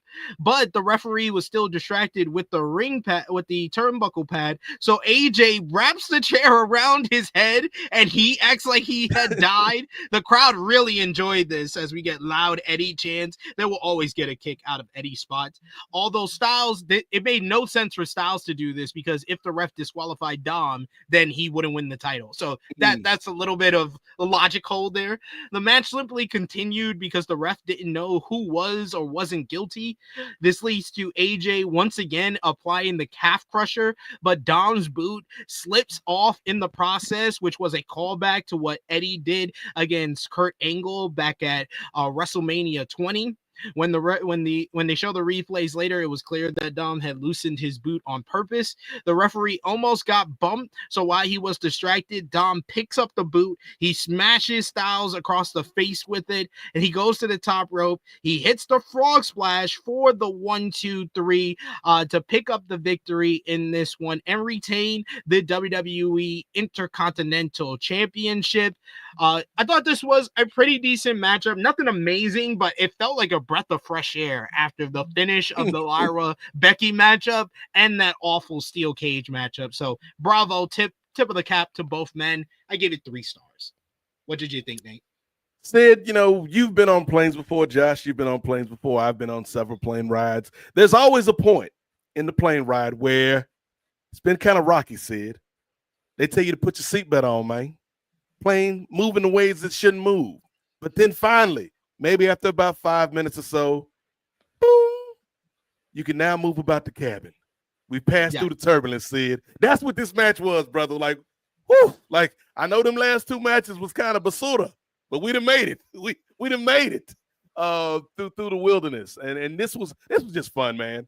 Like it wasn't the best match I've ever seen. Certainly not the best AJ Styles match I've ever seen.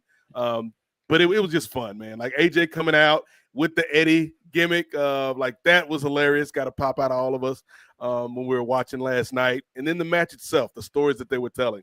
Like I love like you said, it doesn't make any sense from an AJ's perspective. But like them doing their dueling Eddie spots and AJ even throwing in like the Devon Dudley leg shake. That was a great sell. Like I thought, they had some pretty good chemistry. The finish, like it was what it was. I think he hit AJ with like the top part of the boot too, like not the heel. I'm like, how much would that really hurt you if you just got smacked in the face with the leather of the boot? Like, I don't know if that's enough to put you down for a 3 count, Sid, but that's neither here nor there. But it was a fun match by both guys, man. I've said it before, Josh. Like AJ Styles to me is one of the best wrestlers in the world. Like one of my personal favorites, man. One of the best in the world, whether that world be round or flat, because we didn't forget AJ. We ain't never forgot that, brother. But this was fun, man. This was fun. Dirty Dom is growing on me, man. Like Dominik Mysterio, you could make a case, Josh, over the past 6 months to a year. Like he's had one of the best improvements, one of the best glow-ups in this company, man. So a good match by both guys. They got us, like it wasn't a 5-star classic, Sid, but they got us out of the wilderness. And that's all they needed to do. So salute to both brothers.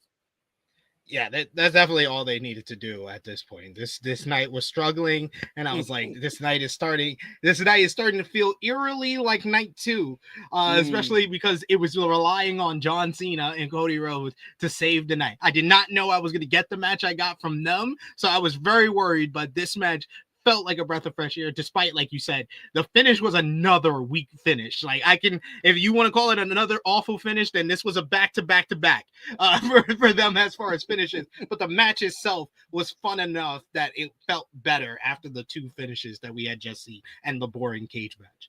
Josh, what did you think? The matchup was fine. I actually did like the matchup. Especially being for a co-main event, so they're kind of were in a tough spot too. But I felt like it did its job just because of the 2 prior stinkers we had. So I mean, it did its job. AJ played into like the whole like Eddie Guerrero stuff. At first, I didn't know who that kid was, and I was like, "What is that? Like some like make a wish kid that he's coming out with? Like somebody like made like a wish?" I had no idea, and then I remember. I was like, "Wait a minute, this guy has like 8 kids. It could be one of his kids." And I was like, "Oh shit!" So. Then I found out like I think it's his oldest, right? I believe like it's like his oldest kid, right? Yeah. But the match itself, I mean, again, like it was solid work. I did say Dom has really improved. I said it back at the Mania review where I was like, Dom has won me over, and he continues to do that, not only with character work, but his in-ring stuff has looked better, right? I'm not saying like it's like ring general stuff. But a lot of the stuff that he was struggling on, he has improved on. Like it looks cleaner, his moves look cleaner. His cross patch looks better too. Because I think that was the biggest thing for me. I was like, man, his pro patch still needs to work on those 3 amigos though. Yeah, he still needs to work on that. He goes the wrong way. I don't understand why no one tells him you're going the wrong way. You need to swing with your leg and go the opposite direction. Yeah, it's probably like a comfortable thing too. Like some people are comfortable of the way they do things, but I mean, he's looked better with this frog splash. There's things that he's looked better with that now he could put on like solid matches, right? This was obviously he's working with AJ Styles, but at the finish itself, it was kind of goofy just because like the whole shoe spot, like you saw it was coming because he had his shoe out for like the last like 2 minutes. And I was like, oh shit, he has zipped his shoe. So you kind of know what's going to happen, right? But then when he's doing the move, AJ, it just comes off like he was just there to take off the shoe. Like you weren't trying to do your move, bro. It was like you're just removing the shoe. That's all you're doing. And I was like, because you don't have the naturalness of the Eddie angle spot where he puts him in the ankle lock, and Eddie uses the other foot to push Kurt back so he pulls the boot off. Yeah. So like, you know, in that aspect, and then hits him with the shoe and then to the frog splash. I was like, damn, that's how you beat AJ Styles these days now? The legend AJ Styles. All right, cool. But I mean, again, like right person won. I knew Dom was retaining. Fun matchup. I like the matchup. Yeah. All right, it is time to talk about, yes, the main event and what's in our headline here. Cody Rhodes challenging John Cena for the WWE Championship, the undisputed WWE Championship. Cody gets a big-time entrance, which his entrance starts with words from Dusty Rhodes. It was two separate Dusty Rhodes promos combined in one. It sounded like an AI version of Dusty's voice, which is not the first time they would have used AI, sadly, but they have the yellow polka dots displayed on the Tron, and you hear the promo being read out. Rhodes then rose through the stage to make his arrival here at SummerSlam to his regular entrance music. He wore a gold version of his skull mask and removed it fairly quickly. Fireworks went off as Cody, dressed in blue, white, and red, entered.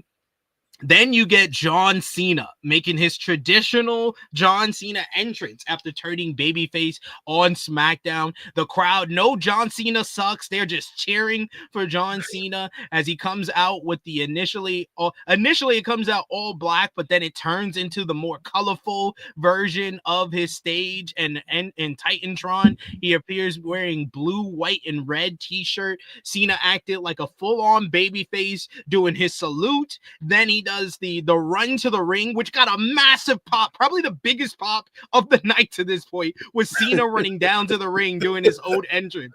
Rhodes then receives a heavy mixed reaction during the in-ring introductions, the boos seemingly outweighing the cheers, while Cena gets one of the biggest pops of the night. He couldn't help but smirk when he makes Alicia Taylor do the full-on heel introduction for him, though. Still, I love that he still did the heel introduction.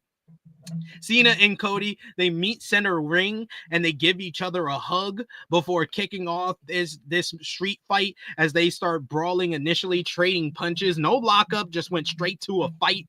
The fight went to the outside and there was boos when Cody slammed Cena into the steel steps. Cena's able to recover. He approaches Tyrese Halliburton and tells him, "You can't see me," to a big pop from this New Jersey, New York crowd, and stole one of his crutches and uses it on Rhodes because the crowd hates Halliburton. Rhodes fought back and slammed Cena on top of the steel steps, which were now in the ring. With Rhodes outside, though, after Cena recovers, he grabs the steel steps in a callback to his matches with Umaga, the last man standing match, where he tossed the steps right at Cody. Cena then did this before on Bray Wyatt, and he nailed Bray right in the face with Bray protecting himself. However, the steps appeared to catch Cody lower, so he sold his arm, but he was seemingly okay. Some fans tried to sing Cody Rhodes' name, but it didn't really pick up as they were overwhelmed by the Cena fans. Cena and Cody both grabbed steel chairs, but Cody's able to hit Cena with it first. Cena did his usual comeback this time with the crowd behind him. They were going nuts as he hits the 5-knuckle shuffle, but Rhodes is able to avoid the AA. Rhodes followed up with clothesline jazz, bionic elbow, which got big boos from the crowd. One fan had the audacity to cheer "same old shit" to Cody seconds after Cena did his usual 5 moves to do, which was hilarious. Cody hits the Cody cutter for a 2 count. Then Cena follows up. He reverses the crossroads and then hits the AA for our first finisher of the matchup 10 minutes in. We get a light "you can't wrestle" chant, but then the crowd answers back. The Cena fan says, "Yes, he can." I had no idea who that was directed at, though. Rhodes then comes back. He hits a disaster kick, then another Cody cutter for a 2 count. Cena comes back with an electric chair for a 2 count of his own. And what I thought was a great piece of storytelling in this matchup, Rhodes hits the power driver, the same move that took him out for weeks against Kevin Owens, where the fans start chanting, "You can't do that," but Cena's able to kick out. And then other Cody fans is like, "Yes, he can." Rhodes seemed unsure of how to proceed concede after that, kind of showing the signs that he's willing to do anything this time against Cena. The hesitation allowed Cena to hit a second AA for another 2 count. Rhodes hits a sit-out powerbomb for a 2, and then Cena quickly went from the pinfall into an STF in a nice transition in the matchup, but Cody's able to escape. Rhodes sends Cena over the barricade with Cena basically coming back, and he hits him in upside the head with the microphone. Cena then follows up, jumps on Cody's back, and hits a fucking code red. I was like, let's go! Let's go, Cena! He then hoists Cody onto his shoulders on the English announce table, and then it hits him with the AA with 6 feet of distance, jumping off the English announce table into the Spanish announce table with the AA through the Spanish announce table. Great spot there. Cena struggled to get Cody back into the ring, and the extra time allowed Cody to kick out, giving us a close near fall there. Then you get Cena misses a charge in the corner. Cody comes back and he hits the first crossroads of the matchup, but Cena's able to kick out. Cena knocked Cody off of the ropes and then followed up with the diving leg drop, and then he hits his third AA for another close near fall. Cena basically sets up a table in the ring now, and he goes for an AA through the table, but Cody somehow is able to tip the table forward, so he's not able to go through it to avoid it there. Then you get Cena and Cody are just going back and forth. Eventually, Cody reverses things. He hits a DDT on Cena, and then he sets up the table in the corner, but they both manage to avoid it, but we'll get to that later. Beyond the 20-minute mark, they then go into the crowd. Now we got some crowd brawling where Cena grabs the guardrail and slams it across Cody, but then Cody suplexes him on top of the guardrail. The brawl then disappears under the stage, and this motherfucker does the fucking Cody Vader, and he comes up on the elevator with Cody on his shoulders. He then delivers a massive AA onto the ramp. He then has to carry Cody's carcass back to the ring. It takes so much time that Cody's able to recover when they're back in the ring. He tosses Cena into the table that was set up in the corner, and then he hits a crossroads, but Cena's able to kick out at 2.99.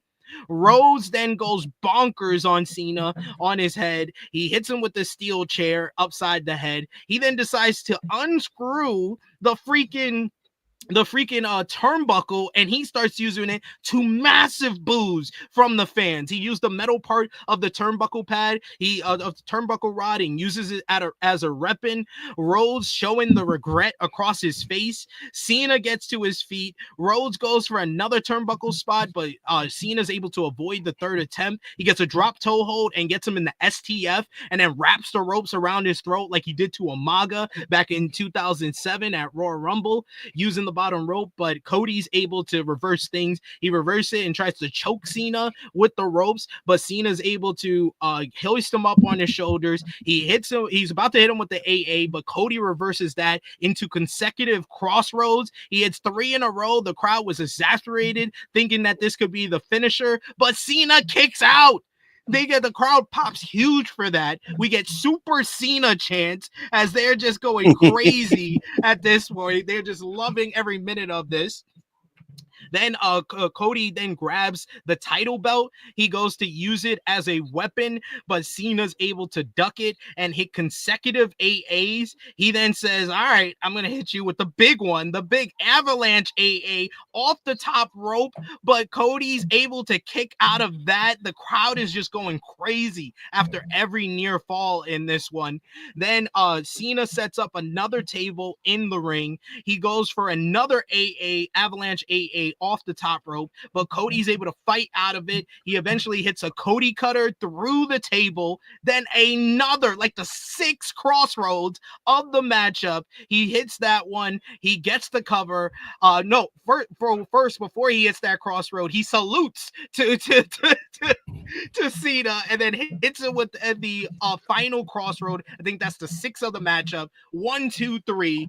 Cody Rhodes regains the undisputed WWE WWE Championship in an all-time classic. My God, this had no right whatsoever to be this damn good. And you knew it was damn good because they did all the finisher spam you would want. This was so similar to the AJ Styles matchup at Royal Rumble 2017, where they hit each other with a ridiculous amount of finishers, mixed with the Rock matchup from WrestleMania 29. This had to be Cena's best match in like 8 years. 8 years at the very least. Like, it was so damn good. Every moment of this is what we needed at WrestleMania, but we finally got it here. We get the emotional hugging between the two men as Cody gets very emotional. He starts crying after Cena hands him the title. Cena said something to a very emotional Cody. We get the big fireworks display as Cody stood alone with the belt. Rhodes embraced Cena again, and he raises his hand as Cena gives Cody a moment to celebrate with the fans. Rhodes leaves, and the fans chant for Cena, who remained in the ring, but we'll get to what would happen next. In the meantime, let's just get the opportunity to just talk about the match first, because I think if we go into what happened next, I think that will take over the conversation. Let's talk about this match first. This is one of the best SummerSlam main events of all time. I literally said that the night prior about Punk and Gunther. Punk and Gunther, it was great for the simplicity of it all, of Gunther dominated while the match stayed in the ring. Once he went out of the ring and got too cocky, Punk took advantage. Punk gets the win. It was very reminiscent to the story of Rocky IV, with Rocky versus the bigger, evil foreigner, and he was able to overcome. Once the evil foreigner busted open, he took advantage. Punk did something similar there. This matchup thrived on the over-the-top sports entertainment attitude era as aesthetics and big spots and big theatrics. I think that the story would have worked better because you got a big spot in this matchup where Cody tries to use the title belt, and he misses it as Cena hits the 2 AAs, and then Cena picks up the title belt and he just drops it. I think that would have got a big reaction if Cena was still the heel. If Cena turns in this matchup, I think that makes it so much more better than what we got with him turning babyface before. Maybe you don't get the big pop for him running down to the ring, but I think that even that would have showed, oh, Cena is showing more of the babyface instincts, and you know what you were going to get anyway. But I love this matchup. I give it 4.5 stars. This is John Cena's best performance in 8 years. This is one of Cody's best performances since he returned to WWE outside of the Roman matches. This is just on par with a lot of his Seth matches. This was absolutely spectacular in all the best ways possible. Nate, what did you think about Cody versus Cena 2? I'm gonna drop out and I'll come back in, but let the people know. Yes, because I just got one question for Sid, for Josh, for the people. Are you not sports entertained, man? Are you not sports entertained? Because these boys was out there putting on a show, Josh. These boys were putting on a show, man. This is exactly what you would expect, what you would want from these two, man. And it just, the older I get, the more I kind of relate and kind of can understand where my parents was coming from sometimes, Josh, when I was younger. And they like, you got so much potential, but you throwing it away. And that's how I felt about that WrestleMania match with John Cena and Cody Devontae Rhodes, man. It's like, come on, fellas. We know y'all got more than this. And this is what you're giving us at the biggest show of the year. They came and made up for it last night, though, man. This was the modern day Hogan and Rock. You know, I don't love to give that man Terry Bollea flowers, even though he's no longer with us. But this was kind of a modern version of that Rock Hogan dynamic from Toronto. And I thought everything they did, Josh, was spot on, man. Like, yes, it was, you know, kind of your classic Attitude Era John Cena Spam Fest or Ruthless Aggression Era John Cena Spam Fest. But it just hit, man. It just hit. So many great spots, like the Cody Vader spot, like that. That was it. That was cool. That was cool, man. Just seeing these two go out there and do what we knew they were capable of doing back at WrestleMania. And for whatever reason, that's not the match that we got. And so, yeah, you can have your complaints about the story behind this, because the story behind this didn't make any damn sense, Sid. Going back to The Rock, going back to Travis Scott, going back to this whole Cena heel turn, which they abandoned at the last minute at the 11th hour. And they're like, fuck it. He's not a heel no more. We're going to get the people what they want, man. And Cody and Cena did the damn thing, man. I was so impressed by what they did. You're right, though, Sid. It would have been better storytelling if we had the turn happen during the course of the match, much like the Hogan Rock match, where the turn happened during the course of the match. But even with that, man, I thought the crowd was up for this. It was electric. This saved night 2. Like, there was some good on night 2, which we've already talked about. But if Cena and Cody didn't deliver, then we were going to be walking out of this show with the same feeling, the same taste in our mouth that we had back at WrestleMania. But they killed it, man. Like we left with a bad taste in our mouth for another reason, but we're not going to get there just yet, Sid. But this was so much fun, Josh. This was so much fun, man. And just the small moments of this match. The I'm sorry, I love you salute moment from Cody to Cena, man. And it just pisses me off that this is what we know. Like, they didn't just learn how to wrestle last night, Sid. They didn't just learn how to tell stories last night. And it's like we could have been getting this stuff the whole time. And so that part pisses me off, but I'm glad that we got it for this match. And you could tell, man, like from the code red to like Cena had his working boots on, man. Like I haven't seen Cena this motivated probably since was the Roman match 2021. I think this was way better than the Roman match. Oh yeah, I said like Maggie said, I think motivated. It's the best match. I think he was more motivated in the AJ matchup than the Roman matchup, and he was more motivated here than the Roman matchup. So, like I said, I think it's his best and most motivated he's been since 8 years. And that's what I'm saying. Like the last time I even had a hint of Cena being motivated and not just showing up for a check was that because that Austin Theory match, he was just collecting a check, dog. I'm gonna do this for the Make-A-Wish kids. I'm gonna get my per diem and I'm gonna be out. So that, like, just to see Cena like motivated, man, and putting everything into this match, man, I was just so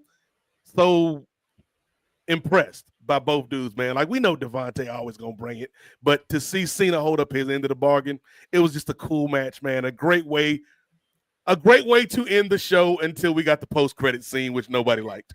Yeah, like it really is. Like, if that's the end of the show, we're just raving about Cody and Cena, and we would have no complaints on night 2. Like night 2, they saved it from being a same as night 1, where I gave it a thumbs in the middle. This is legit. Spoiler alert: this is a legit thumbs up show because of that main event. That main event was the perfect cherry on top, and because we got earlier in the show, the beginning of the show, we got back-to-back great matches there, and then you close out with the great match. Overall, if you feel much better about this show, and I would probably go high thumbs up on this show if it's not for the post-credit scene. The post-credit scene brings it down quite a bit. But Josh, what did you think about Cody Cena, the street fight? It was a great matchup. I was happy that we got a better matchup than Mania. Early on, I did question the stipulation of street fight because it was a normal matchup for a while. So I was like, okay, so the fuck are they gonna do that? It's gonna be a street fight. And then they started doing the crowd stuff, which I really thought it picked up because of that when they started going into the crowd. And I really think that it picked up from that. And,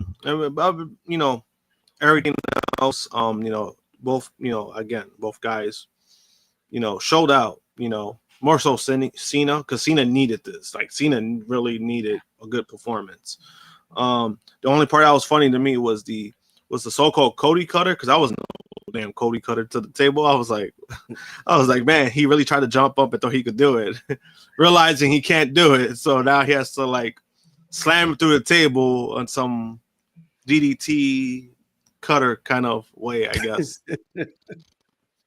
But besides that, I mean, it was a great matchup. I mean, obviously the only nitpick I have, and it's just my personal preference, is like the finisher spam. Usually, like, I could deal with was like 2 or 3. Usually when you hit like 7, 8, 9, that's when I'm like, all right, like now this is kind of like, this is ridiculous. Like, Yeah, that's I think just I would go higher on this matchup, like 4 3/4, maybe even flirting with 5 stars. But yeah, the finisher spam is what holds it back from there. That's why I went 4.5. 4.5. yeah, because the yeah, finisher because like spam does get a lot. He hit the AA 7 11 times. times. 11. 11 See, because he is 3 see, consecutive. yeah, you see, I counted. So I had it at 7. So like that's more. That's ridiculous. Like that's crazy. That's crazy. And then obviously Cody, like when he does the crossroads, when he does like the 3 crossroads, it's like sometimes I think it's overly done. Where it's just like, damn, bro, if you need to do your finisher like this many times, probably means you ain't that good. But that's just me. That's just me. It's the Roman Reigns meme. He's like, that move sucks. That don't beat nobody. Yeah, it's true, and it's just like, what the fuck? And then, I don't know. When it comes to finishers, I think, I try not to be like gatekeeping when it comes to finishers, but I think sometimes it's to a point where it's just like, come on, guys, 11 finishers, and how many combined? We're talking about like over 15 combined finishers. Yeah, Cody hits the crossroads 6 times. Yeah, 6 times, 17. So a total of 17. I'm trying to tell you something, Josh. You ain't peeping the storytelling. We got the never seen 17. Yes, it's 17 finishes to end this match, brother. You got to think outside the box. Man, you know damn well that's not what the hell that was. 3D chess, y'all. 3D levels. It's levels to this, brother. See, me and Nate, we get it. Josh don't get it. No. That's some bullshit. That's some bullshit Paul tried to sell me with. I'm like, you ain't fooling me with that garbage. Like you, yo. But it's just, I mean, again, overall the matchup was great. Like I was happy with where it went. Even during like when you're watching the watch along, like there was this sense of like, oh, like is Cody really gonna win it? I thought Cody would win it just because I'm like, it's time for Cody to win it. Mm-hmm. If you had him lose in a big moment like this again, I was just like, I don't know how you come back from that. And I was like, this is why I think it's gonna happen. I was like, there's no way you losing to Cena again on your second biggest show. There's no way you come back from that. Like, how can you come? Like, especially Cody, the way that they've used them, I'm like, there's no coming back to that. Like, so I knew he was gonna win. It was a matter of how they were gonna do it. And again, everything ended up working out. Obviously people were like, oh, I think the Cena face turn, I think is a bunch of bullshit. I think there's some kind of swerve. I really didn't see that myself. I don't know. There was something about it where I was just like, they're not going to do this just to continue him heel. I'm like, there's a reason why they did that on SmackDown and the way they did it. I just don't see the whole switcheroo kind of thing. Like, oh, he acts like a baby face, comes out as a baby face, and then, oh wait, he was still healed the whole time. That would have made no sense to do the babyface turn on SmackDown and then have him turn back heel in this matchup. Yeah, that would have been so. I don't think that would have done any favors for anybody. So I think that's why I was like, all right, like this is the route they're going. And it needed to be. Kind of tells you a lot with creative, where it was like, oh, this heel run was the box office bomb. We gotta turn it around. Make sure like we gotta act like it never happened. So let's throw Dwayne under the bus. Hey, James Gunner threw him under the bus last week. We could do it too. That's what they did. I think it was more of a critical bomb than a box office bomb, because I think John Cena is a draw. He's drawing for the company. The retirement tour is drawing, but critically, no one is saying that this is some of Cena's best work. And let's just throw Rock under the bus and blame him for this. And it could have been. Yeah, I mean, it could have been, because it's one of those things again when it comes to like the heel turn itself, right? People are like, now they're like, oh, it shouldn't have happened. I don't mind it happening. Mm-hmm. It's what you do after the heel turn. That's what I mind happening. And they had every opportunity to fix it. They had every opportunity for it to be presentable, and it wasn't presentable. It just wasn't. It wasn't what people thought they envisioned. People are blaming The Rock for that. You could blame The Rock for that. I do partly blame The Rock for that, but I'm more so on creative. I put it on creative because it's like, again, you had Cena every opportunity. Again, you had him coming out the same promos for weeks. Every time the face was always, on top of Cena, you always had the same results. There was ways you could have gone about it where it could have been presentable. It's like Cena can't do a lot, but there was ways you could have gone around it, and they chose not to do that. No, and I think a crucial part of this, Sid, is this heel run for Cena. It didn't just hurt Cena because we were talking about this after WrestleMania. Like after night 2 of WrestleMania, we're like, yeah, this heel turn is dead. Ain't no juice in this thing, man. So not only did you bring down Cena with this heel turn, not only did you make Cody look like an idiot in the main event of WrestleMania with this heel turn, but there's also collateral damage because I was going to say R-Truth. I'm going to put some respect on this man's name. Ron Killings. Ron Killings was hotter than fish grease after he got released. Came back and got thrown into the Cena vortex, the heel Cena vortex, never to be seen or heard from again. And so it's like I did not have any anticipation for this match, Sid, last night. Like I was just like, yeah.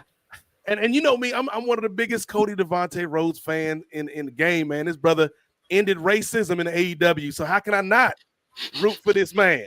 His wife, she don't have a black belt, but you know what she is, Josh. You can't say it right now. But I think the way that these two took a match I was not interested in, a match I was actually dreading, Sid. I was like, I don't want to see this man Cena go out like that. I don't want to see Cody get dragged down again by this man Cena. The fact that they took that and gave us a classic. They gave us a classic.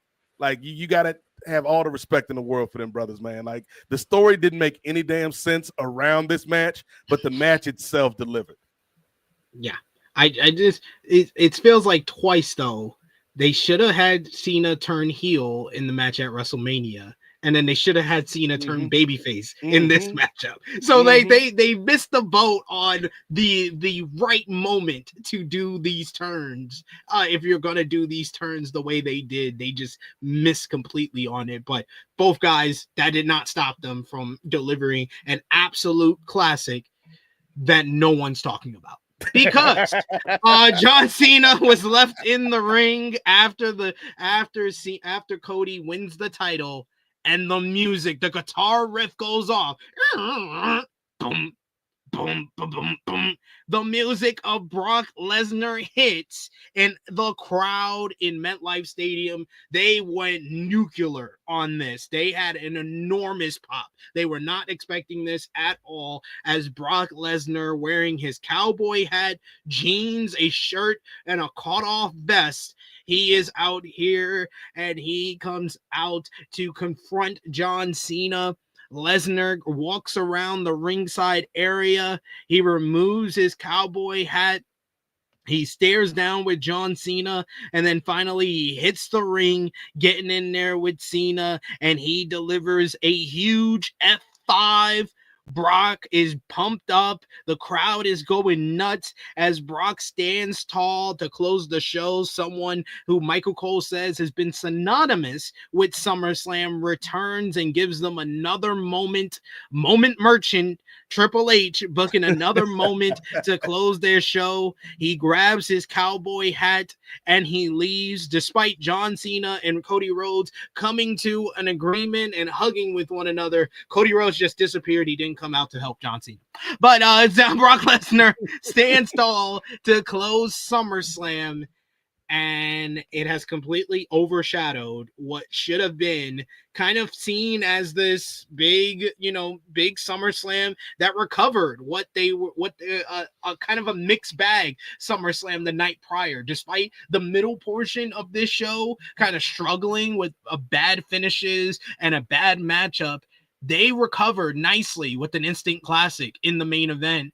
But this decision to bring back Brock Lesnar, of course, there's going to be people that want to ignore the real life ramifications of all of this and just focus on Brock Lesnar because they're a fan of Brock Lesnar. He brings a bit of excitement. He draws eyes. He's a big draw for WWE. They just want to focus on that, and they want to focus on the nostalgia of it all. John Cena facing one of his all-time legendary rivals in Brock Lesnar, somebody he's feuded with since like his rookie year. They are part of that rookie class of OVW with Randy Orton and Batista and Shelton Benjamin. They just want to focus on that. And that's all fine and dandy. Like I said at the top of the show, I said a couple of minutes into the show, and I'll say here again, if you're happy with that, that is totally fine. You can express that in a way that doesn't make you a dick to anyone who disagrees with that. I'm not going to judge you if you're excited about this. All I will say, this is one of the all-time worst PR moves from WWE's perspective that I think I've ever seen. This is a big statement to WWE saying they don't give a damn about their PR. When you put someone on screen who was off for over 18 months because he's been off screen for 2 years. The last time we saw him on WWE programming was back at SummerSlam 2023 when he lost to Cody Rhodes. And he is a part of an active sex trafficking lawsuit. I will say the words now. We're far enough into the show where I can say that. He's a part of an active sex trafficking lawsuit. Is he being indicted or charged with anything? No, but he is named and he is complicit in the sex trafficking allegedly that was involved with Vince McMahon, John Laurinaitis, and the WWE as a company. They are the people that are being charged with something. And the whole reason that he's been off of television for 2 years is because his name is so prominent in all of that. And the allegations against him is serious. It's been reported by Dave Meltzer of the Wrestling Observer Radio that Brock Lesnar had been cleared by WWE legal to come back to WWE. We don't know how or why that transpired, but that was the report that Dave Meltzer put out there for Wrestling Observer. The Fightful came out that this was kept quiet. This was kept close to the vest. There was teases from a lot of people that were in the know in the minutes leading up to the main event that something big was going to happen. I heard some people saying that they were speculating that The Rock was going to appear and stuff like that, but we get Brock Lesnar instead. I think that this is a huge statement by WWE saying they don't care about the PR of it all. They care about delivering these big time moments that fans are going to remember, and for better or worse, you are going to remember the end of SummerSlam. But I think this is a real line in the sand from WWE. You're going to have people that hate this, and WWE deserves heat for this because of the decision that they're making here. And you're going to have the people that are defending WWE and love this and are mad that they've had Brock Lesnar taken away from them for so long. I understand the benefits or the positives in WWE's mind, not in my mind, in WWE's mind, to have Brock Lesnar get involved in John Cena's retirement run. Sure and dandy. Does he need to be a part of John Cena's retirement run? Absolutely not. He doesn't.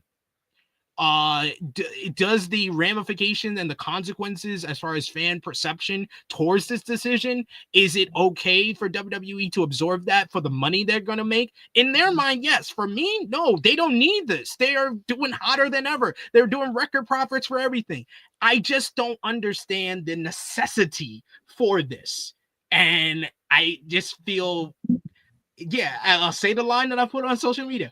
Brock got a weird case. Why is he around? Like, why? The why of it all is what really confuses me. I can get it from a business perspective, but from a morality perspective, this just feels very ill-advised. Nate, what do you think about Brock Lesnar's return? This whole thing reminds me, Sid, of a Michael Jackson song, man. One of the King of Pop's last joints had a video. He was out in Brazil somewhere, man, surrounded by these young people, man, playing drums.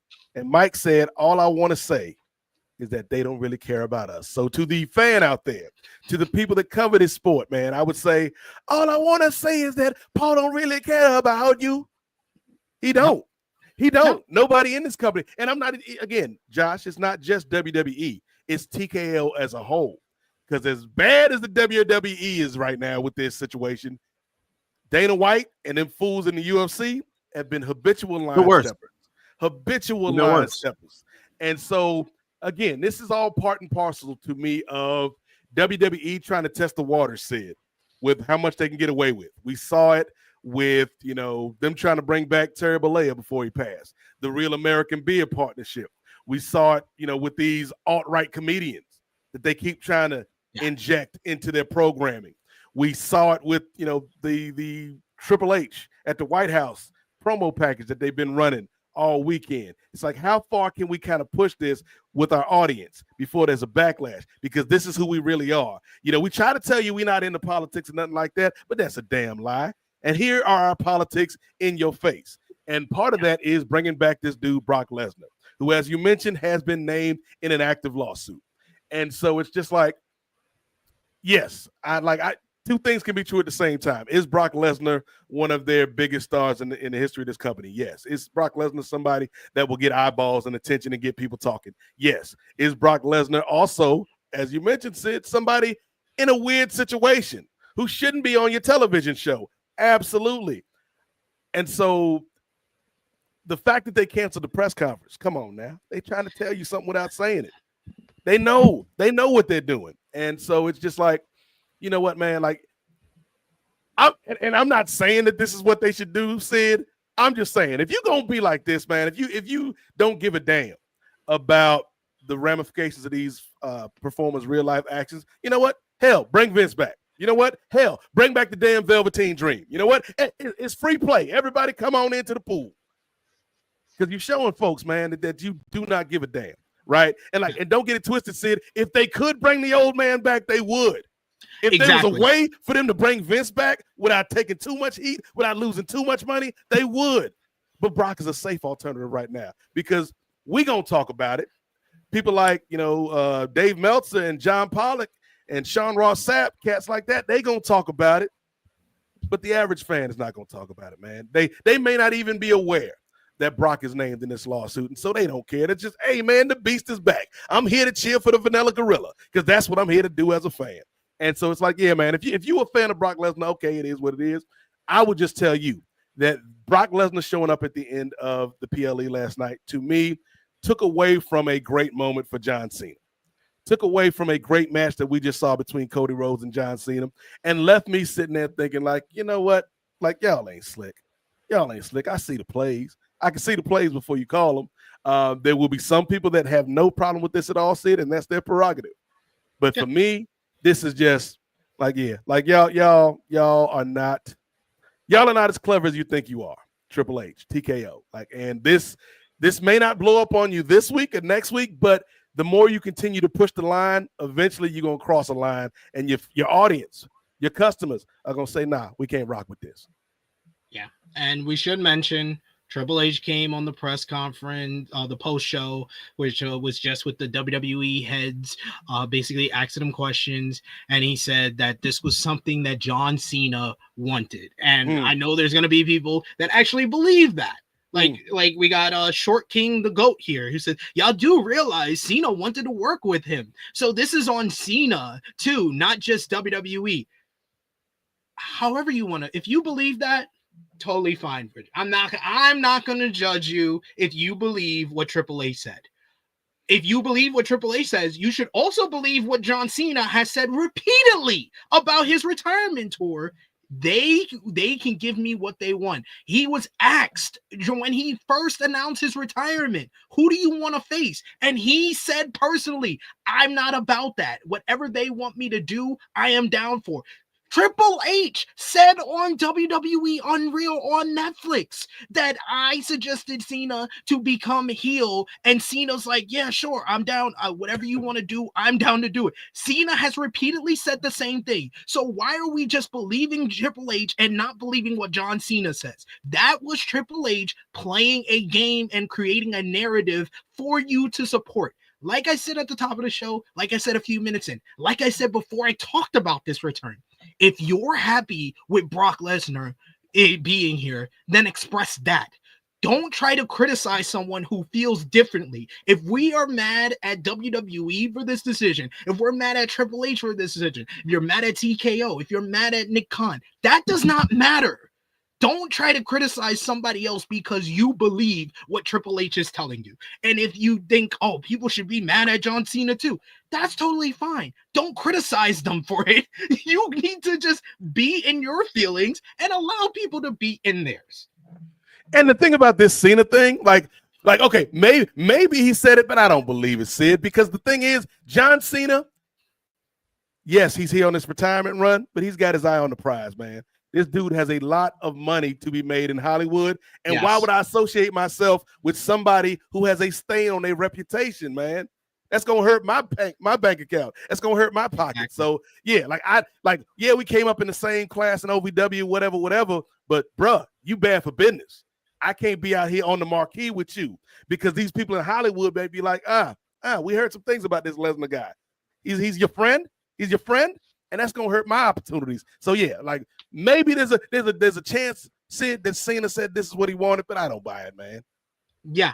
And even if he did, and it's, a lot of people are saying in the chat, even if it's John Cena's request, even if it's John Cena's idea, we have been told time and time again, Triple H is the end-all be-all. He makes all the final decisions. So regardless of if it's an idea from Tom, Dick, Harry, or Ballsack, it does not matter. Triple H is the one that signs off on everything. So if people are more mad at the company and Triple H, let them. You can be mad at Cena if you like, but I'm not buying that shit. I'm listening to John Cena. John Cena said time and time again, regardless of what he requests, I'm going to do what they want me to do. Mm-hmm. Josh, what do you think about Brock Lesnar's return and the decision to do that? I mean, like I said earlier, I think it's not a great decision to make, obviously for all the reasons that we know. I just don't think, for one, like if we're talking about just like creative, we're talking about like whatever the case may be. I don't think Lesnar's needed in general. I don't think he's ever been really needed, more so like the last few years, I would say. You know, he's a big name, but it's like even like what we get in matches itself, we get like 2-3 moves from the guy. So it's like it doesn't really do much for me. I respect his hustle. I respect what he does, and I respect he got what he got of less days to work, more pay. That's the work he put in, and I will never take that away from him.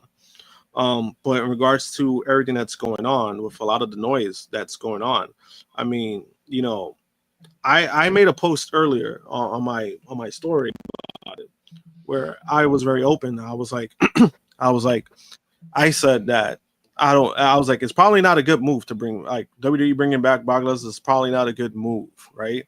And I explained myself, because there's a lot of people who don't know about the lawsuit, and I was just like, that he's currently in an ongoing lawsuit that he's mentioned 44 times in, right, with serious allegations. So it's not like he's just mentioned just to be mentioned, like, oh, he's friends with somebody.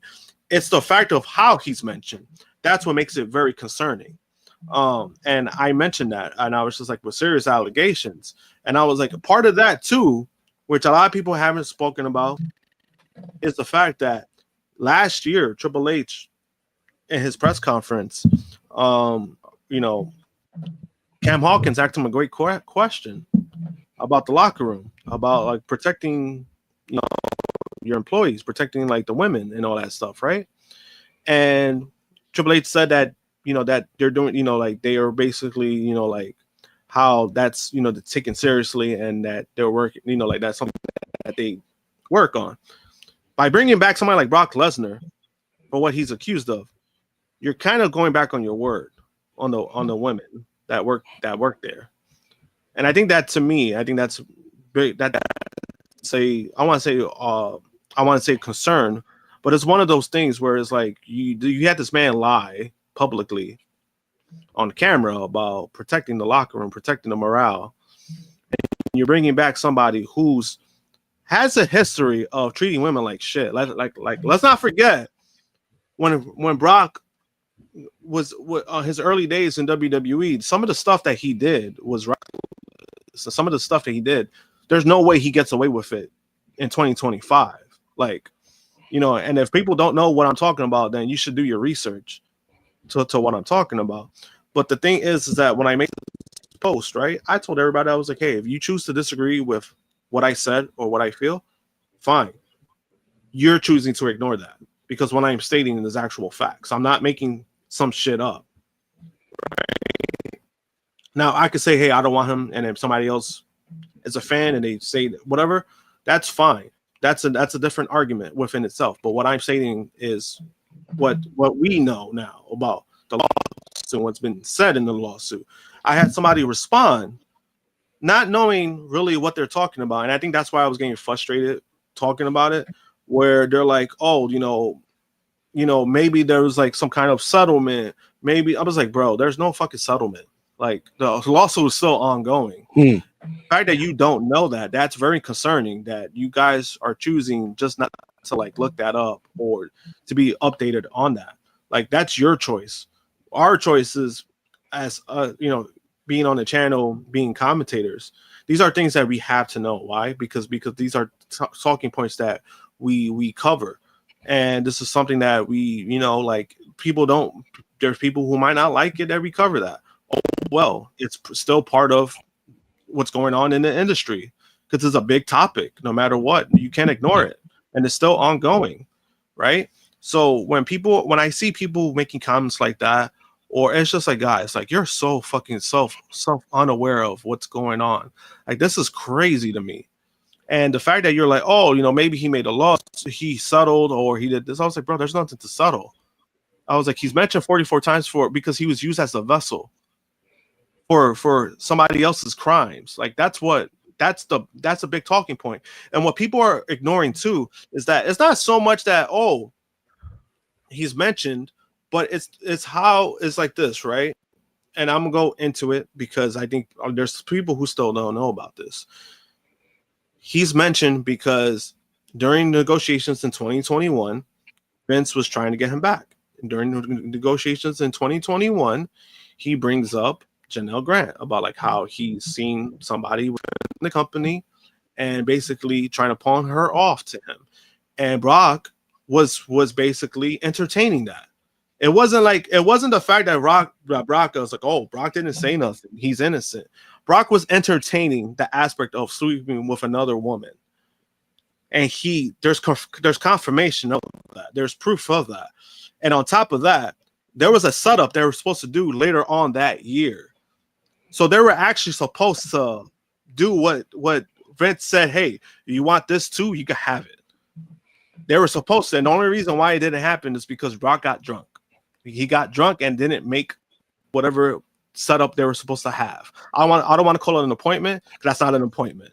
Whatever thing they had planned didn't happen because Brock got drunk.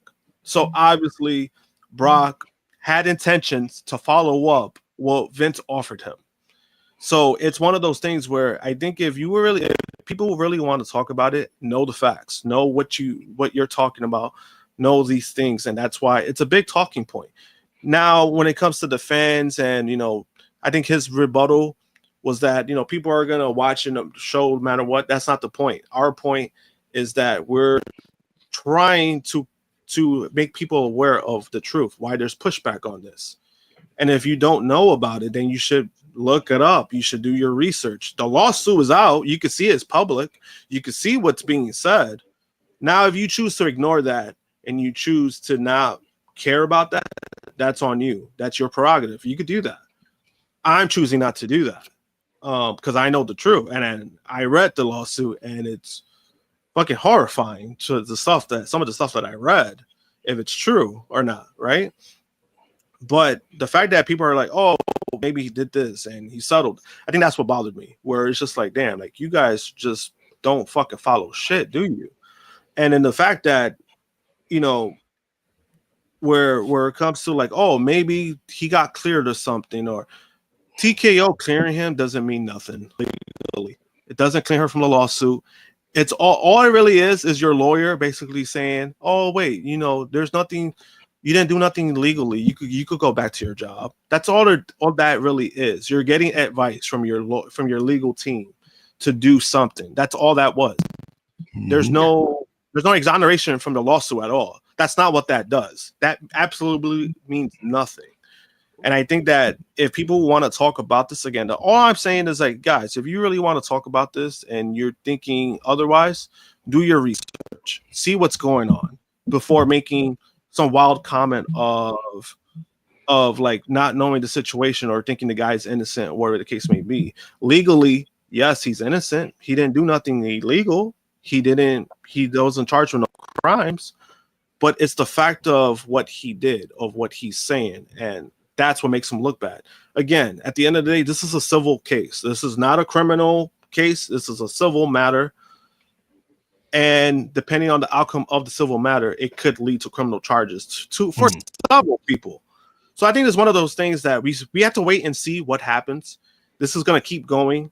But to feel like that we're in the sense of we have to ignore this, I'm just not going to, I choose not to do that because it's out there. The information is out there.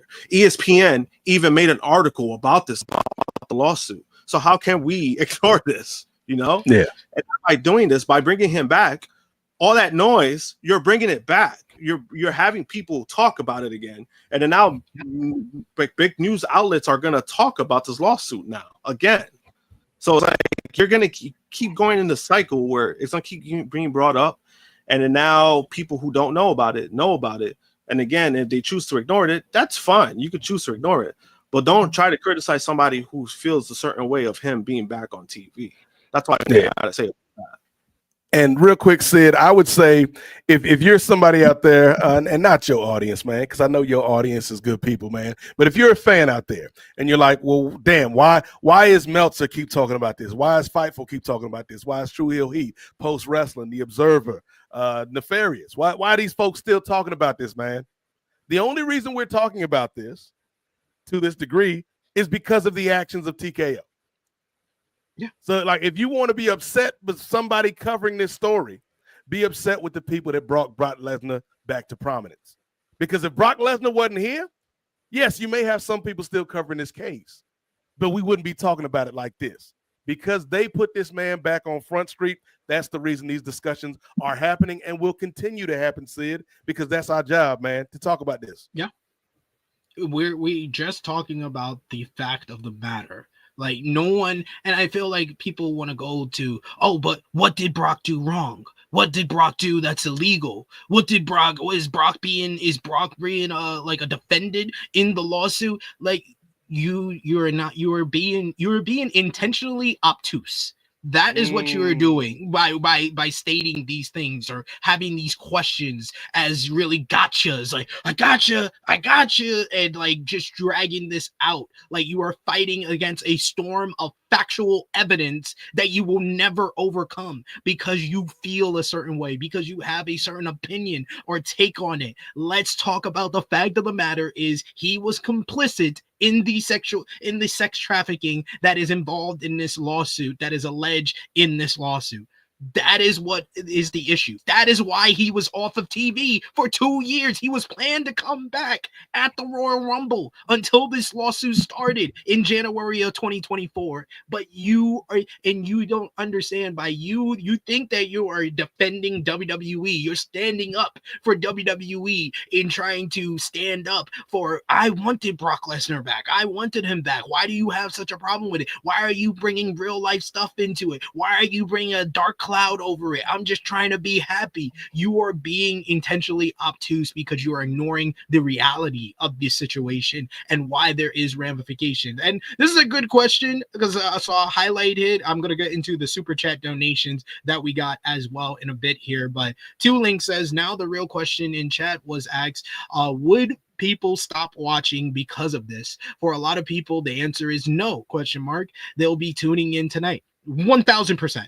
WWE has a loyal fan base that will watch regardless of anything. These are the same fan base that after Vince McMahon was confirmed to have multiple NDAs of things that he did to his employees, including sexual assault and everything in between. They still cheered Vince McMahon on that same week in Minnesota, praising him and bowing down to him. This is the same company that did that. This is the same company that had Stephanie McMahon when Vince McMahon announced his resignation after those NDAs, before he came back and he voted himself in with the board of directors. They had Stephanie go out there and say, thank you, Vince. Thank you, Vince. Thank you, Vince, for everything that he did. This is the crowd. This is the audience. This is the company that they are supporting. They know who they are by now. Nothing will change that, regardless of who comes back, who's in, who's representing the company. Nothing will change that. They will continue to watch. This is true. Yep. Yeah. You got something to say, Nate? No, I was just gonna say, like, you're 100% right, Sid. Like, if there have been so many scandals, there have been so many things that are morally objectionable that this company has done, and it doesn't affect the bottom line, man. Like, they are Teflon to a certain degree. They are a habit for a lot of folks, man. And so it's like, yeah, the only way you can really express your displeasure with this company is with your wallet, man, with your dollar. If you are not down for them bringing people back like Brock Lesnar, then don't watch the shows. Don't go to the shows. Don't buy the merch. That's the only thing that's gonna cause any change in this company. But again, man, like they are seeing what UFC has done, and they're like, oh, if it's working for them, maybe we can stick our big toe in this water a little bit and see how it feels. Yeah, they are just testing the waters. Like, yeah, thank you, Vince. Vince McMahon, I have no doubt, regardless of what happens with the lawsuit, if it's a court case and he's indicted, no, we're not going to see him again. But if this case gets settled, we are 100% seeing Vince McMahon back in this company before he passes away. Yes. 1000%. At this point, like I said, this decision to bring back Brock Lesnar right now, of all places, like I maybe in a year, 2 years from now, I would be like, okay, this is not a line in the sand. Because of the PR week that they had before SummerSlam, because of the decision to feature Donald Trump and Triple H standing next to him in the White House on 3 consecutive shows across Friday, Saturday, and Sunday, and everything that we've seen from them in 2025, this is a line in the sand where WWE is telling you, this is who we are. So if you are backing us up, you are basically affirming everything that we are. And let's me not personally, forget, Sid. I'm covering it and watching it because I have a YouTube channel, because I'm dedicated to speaking the truth. That's what media is all about. It's speaking the truth into existence, coming up with facts, coming up with opinions, and speaking about it, and creating this type of discourse. Because if we don't have wrestling media, we don't have channels like this one, like Fightful, like Post Wrestling, like Nefarious, we would just ignore it, and it would just be like, oh, rainbows and sunshines. Yeah, he has a lawsuit, but he's back. Yeah, cool. We get to see Brock Lesnar versus Gunther. We get to see Brock Lesnar versus Braun Breaker. Brock Lesnar versus Roman Reigns for 146 times. And it's crazy, man. Let's not forget, Sid, this is the same company. Because you said, like, if Vince doesn't die and he's not found guilty, like, he'll be back. I agree 100%. But I'll go a step further. If Vince McMahon dies tomorrow, and I'm not wishing it, but if Vince McMahon died tomorrow, we would get weeks of programming lionizing this dude. And you're like, Nate, that's crazy. They wouldn't do that. I just saw them lionize a racist for 3 days in a row last week, man. Whatever you think about Terry Bollea and his contributions to the business, they were many. I give that man credit on that. But he was a racist, simple and plain. And they lionized this brother like he was the Pope. So if Vince dies, if they gave that kind of reaction, that kind of treatment to Terry, imagine what they would do for Vince, because they don't feel like Vince did anything wrong, man. Yeah. Triple H said it in the interview recently when he was asked about Vince. Allegations are allegations. Just on, he never read the lawsuit. Just on, he to this day he never read it. You know, yeah, and it's again, and again, and I think that's why, like, we've had several people prior where we would talk about the lawsuit and then they'll get upset. They'll get upset that we're talking about it. And it's just like, why should you get upset? We get upset because I'm like, I get it. You're a fan. You're a WWE fan. But it happened. It's something that's you can't ignore it. If this was AEW, you would want us to cover it the same exact way. Right? And I'm like that. And that's what we're doing. We even covered the lawsuit. with AEW, the gentleman that apparently had like neck surgery because of John Moxley. We covered that too, right? And we have our opinions on that. And there's gonna be people that be like, well, what about Darby Allin? He was alleged. Oh yeah, I saw that too. Do I accept anything like that? No, I have never applauded that. I have never agreed with that. I try to view people on what they give on the product itself, but as human beings, I'm not gonna support these people because I don't know them. So if they're alleged of anything, then yes, they are open to any type of criticism and any type of feelings that you give to them. I was on this channel of basically demoting and basically criticizing AEW when they hired Ric Flair. I keep the same energy with everybody. We were here on this channel the day after all the allegations against Chris Jericho came out, and we were criticizing AEW for that, and then criticized them again with Tony Khan's answers in the press conference. You got to keep the same energy across the board with all these companies. These companies are not your friend. These companies deserve any type of view and criticism that they are liable for. Yeah, it's true, and again, and it's one of those things. It's like, do you guys think we like talking about this? No. Absolutely not. Well, we talk about it. We talk about it because I want to say we have to, but I think it's important again to push out what's actually going on. And if you just ignore it, it doesn't help the cause. And like I said, there's people that I saw who are excited about Brock being back, right? And obviously, I don't judge them for it. Do I cringe a little bit? Yes, because it's just like you're excited for somebody who probably shouldn't be on TV right now. But that's just me. I'm not arguing anybody. I'm not, this is not me targeting anybody one bit when it comes to, justifying that, or even when Hulk Hogan passed away, there was people who, they were giving him his flowers. They were sad, all this stuff. I choose not to do that. I chose not to do that because of how I felt before he passed away. I'm not going to change my feelings because he's gone now. But, it's one of those things where it's like, guys, if you choose to ignore that, that's on you. You're going to have to deal with that. And if somebody comes at you a certain way, that's something that you're going to have to deal with. And if you choose to give the wrong answers, that's going to make you look worse. So it's either what you're saying or what you're doing. There's a lot of YouTubers like that. There's a lot of YouTubers who are doing like dedications to Hulk Hogan. There's a guy that he's a big wrestling fan. He does like a food thing, and he dressed up like Hulk Hogan. And people, I saw that. Obviously, they're not like it. They're not. And then he spoke up. He was just like, "Oh boy, anybody says anything, hey, Hulk Hogan and Terry, they're two different people." And I had to tell him. I responded to that. And I'm like, no, they're one and the same. They've been one and the same for like 30 years. Mm-hmm. When he passed away, the authorities said Terry Bollea, also known as Hulk Hogan. Once you pass the point where the authorities after your passing are saying that you go by this name as well, that is you. That is you. You have two different aliases, but it's the same person. Mm-hmm. And I was just like, you can't ignore that, especially in wrestling. You can't tell me, oh, this is like two different people. I was like, no, like we can't do that anymore. And I was like, especially with Hulk Hogan, he blurred the lines more than anybody in the business.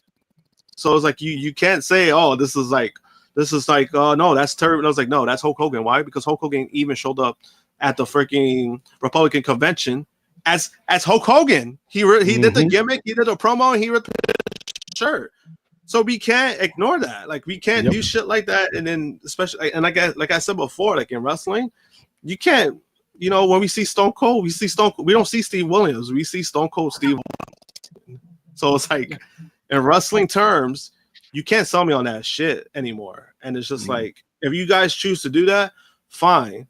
But if you're seeing criticism and you're seeing people giving you harsh feedback, that's something you're gonna have to deal with. Now, obviously, I don't condone anybody who crosses the line to that, like death threats or anything. I don't think it's that deep. But if there's people who really dislike it, I think you really need to sit down and really look up why this is an issue. Joey Swole did that. I commend him for admitting, like, oh, I didn't know what he said. I didn't know about this. And he owned up to it. He took down the videos. He owned up to it. you know, it takes a big man like him, like a big platform like that, to admit when he was wrong. And he, you know, I'm not saying he was wrong for what he did, but it's also good that he educated himself on why there was a big backlash. I think that's important, and that's what he did. And I think that's what people need to do. And again, if you choose to support that, that's fine. You can support what you want to support, but don't act like there isn't an issue. That's where I come from. We got Dion Jenkins, who has been a member for 3 months. Thank you so much, Dion, for all the support. He says the pacing of these shows are horrendous. 10 minutes of ads between each match is heinous. I went to Revolution Live and the show flew by for me. Then we also got Dion, who sends a super chat donation. Appreciate that as well. He says we can officially say Cena's heel run was a flop. Yes. It was a flop. It was everything. The heel turn itself is quite impactful. It might be one of the most impactful heel turns, but then the heel run and follow-up, it shit the bed. It shit the bed creatively. It shit the bed critically. It shit the bed performance-wise. It was not well done. We then got Chilling with Chase, our good brother in the chats, and a super chat donation. Thank you so much. He says, what we all needed Brock Lesnar back. So excited to see Brock feud with the same 4 people and take everyone to Suplex City. Hashtag what we do. Hashtag then, now, forever. I'm sure we're going to get Brock Lesnar versus Roman Reigns because this company can't help itself.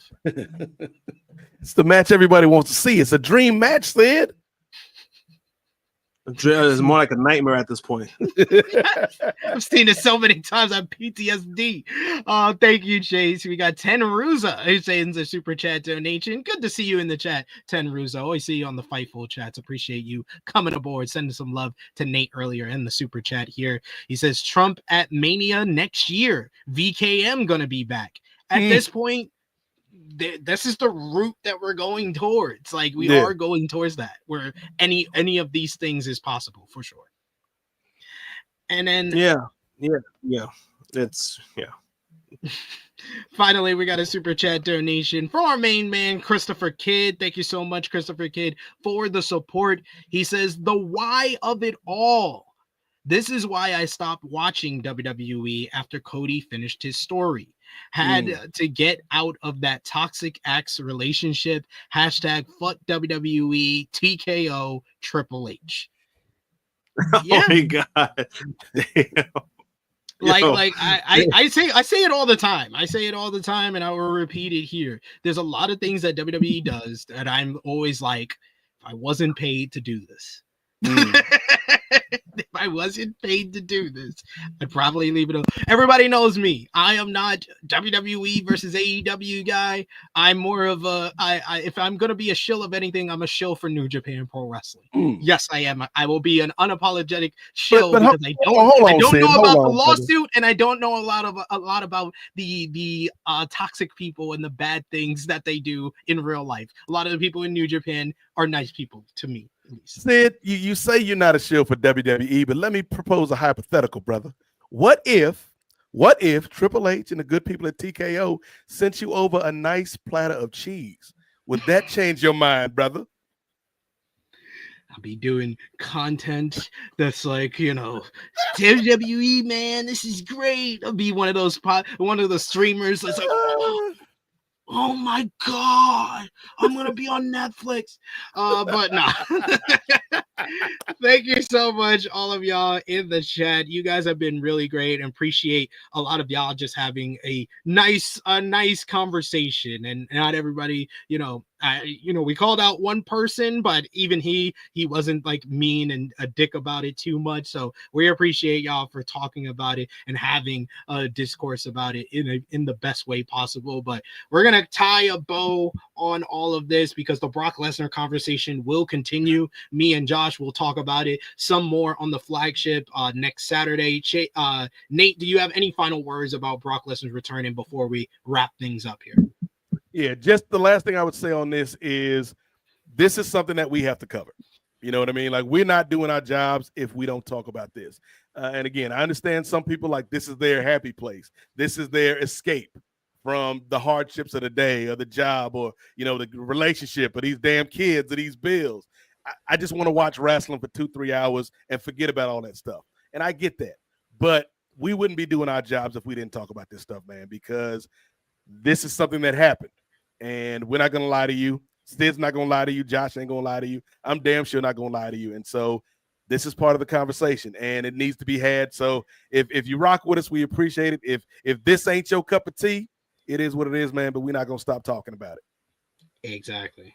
That is how we put it. But let us know in the chat. We got final call for super chat donations. Thank you to everyone who showed their support so far. But we want to see in the chat what you thought overall about SummerSlam. Did you give the show a thumbs up, thumbs down, thumbs in the middle? Out of 10, what did you give the show? Who was your MVP, LVP? What was your match of the night and moment of the night? Because this is the Moment Merchant Company.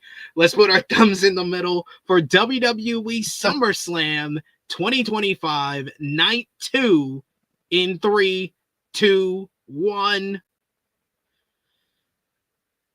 Yeah, I'll give it a thumbs up. I'm trying my best to ignore the post-credit scene. I'm trying my best to just treat it like it's a post-credit scene and treat it like I saw a film and then that happened and I didn't have to see it, but I stayed around in the movie theater long enough to see it. So I will give it a thumbs up, and I would say I give the show a 7 out of 10.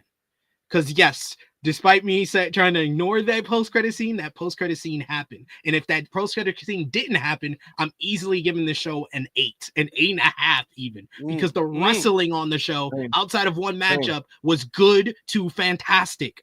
But that post-credit scene happened, and it drops it down by at least a point and a half. Nate? Yeah, 7 sounds about right to me, Sid. Not only for the post-credit scene, but because of the placement of some of these matches, because y'all spent 15 minutes with this damn bird lady tied up with the zip tie, making my girl look stupid.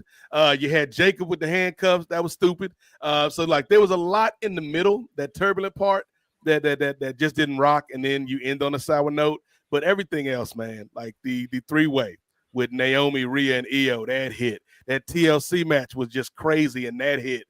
And then, the AJ match with Dom, that was fun. And then to close it off with Big Match Johnny and Cody Rhodes, man, like that hit. And so, yeah, like I'd say it's a solid 7, Sid. Josh? Same. I think it's a 7 out of 10, just because, again, first 2 matches were great. I hated the next 2 matches up from that, Becky and the cage match. And then Dom and AJ, was a good match, in my opinion. Kind of helped too, like leading to the main event, and then obviously the main event was great. But Brock coming back, that hurts the show for me, just because overall feeling you didn't need that to happen. Cena could have had his flowers walking up the ramp. It would have been fine. I think that would have been, like a perfect kind of ending to his last title reign. And instead is 2011 again. Brock Lesnar comes out and gives Cena F5. All right, cool. That's what we're doing.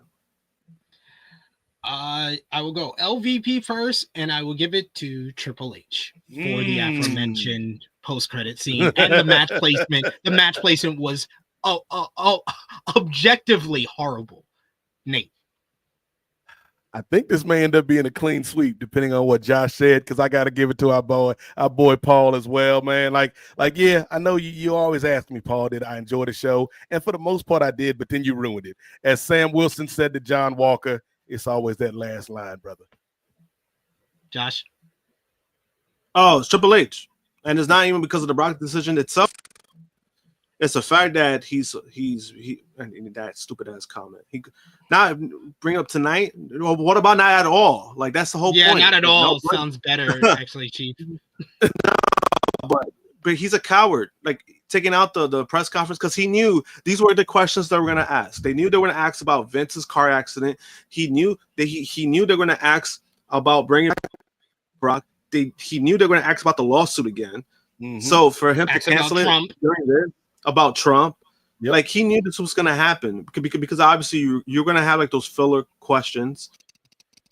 And but you're gonna have those people who want to do their job, and that's what he's doing now to avoid it. He's because he's not good in PR. So he's by far the biggest MVP for me. Yeah.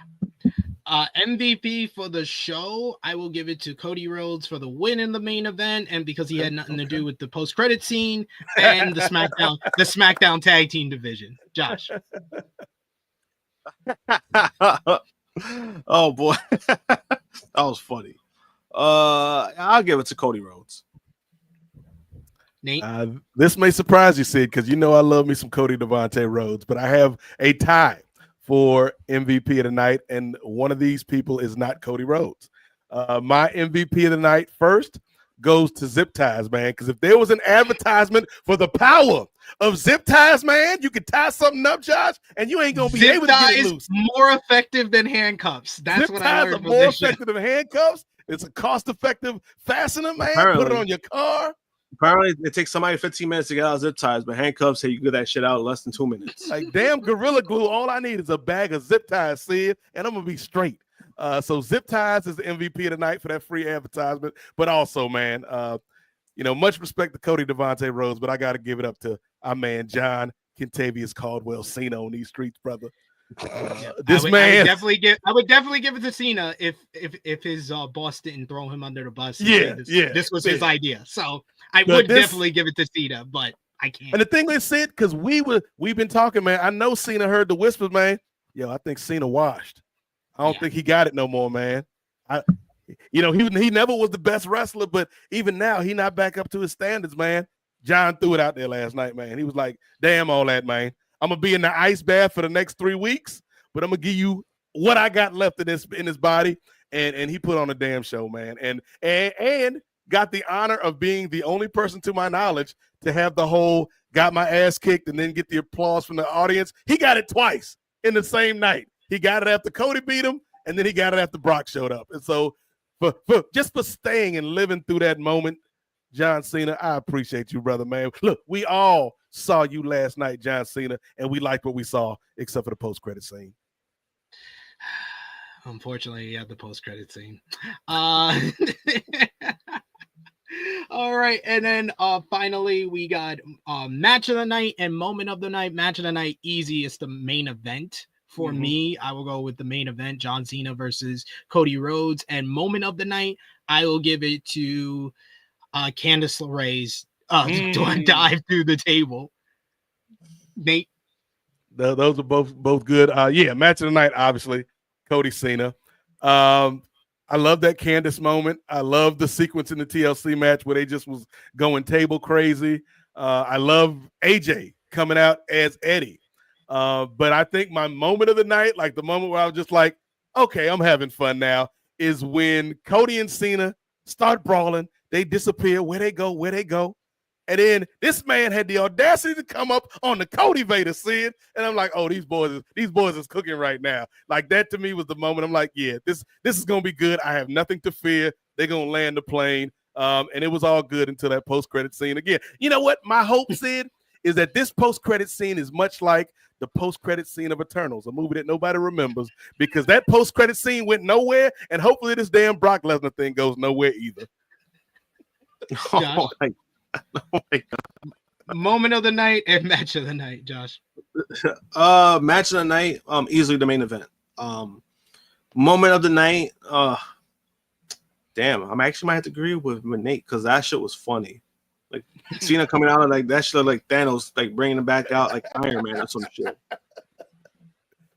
It did. All right, that's a good one too. Y'all. Naomi's dad playing her out like that. That was a sentimental moment. I like that's cool, man. That was cool.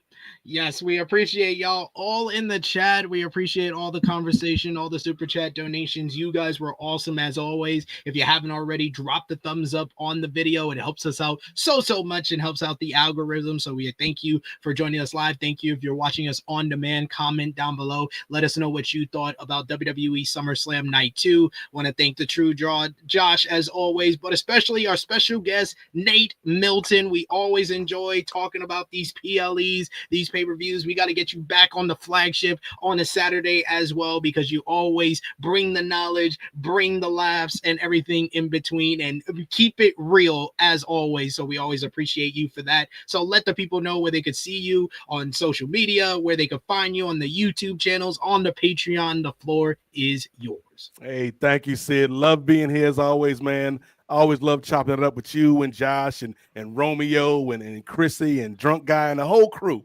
here at True Heel Heat, man. And you know, but again, I see the vision, Sid. I know you was like, damn, WWE had this big ass return last night. What can I do? I can bring back the man that to this day has one of the highest rated episodes of the flagship show.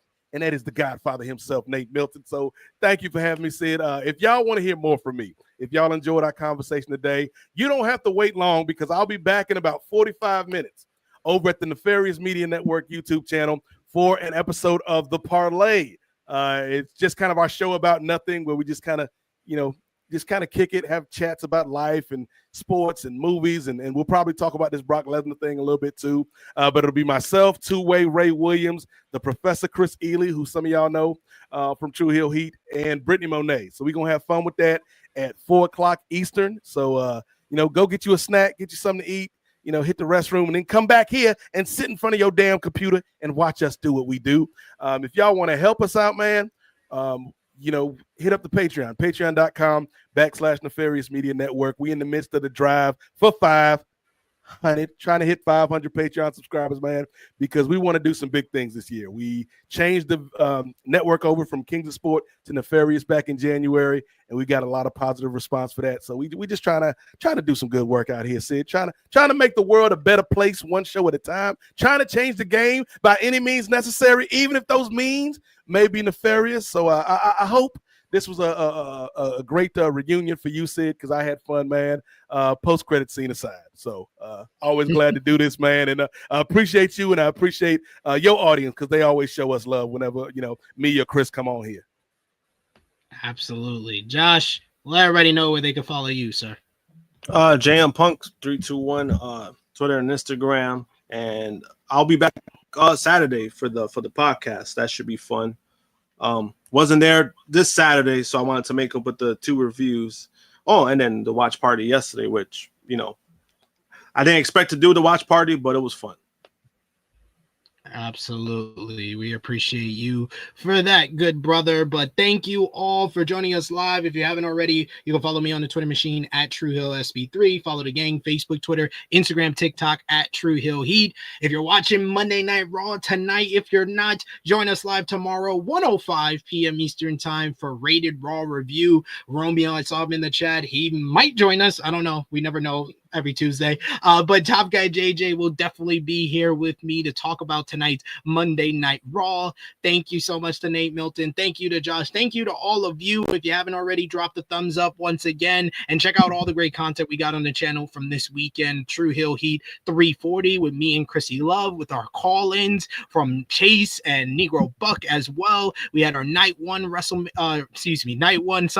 review yesterday with me, Josh, and Sad Iniyengi. But until next time, this has been our WWE SummerSlam Night 2 review. We are signing off until next time.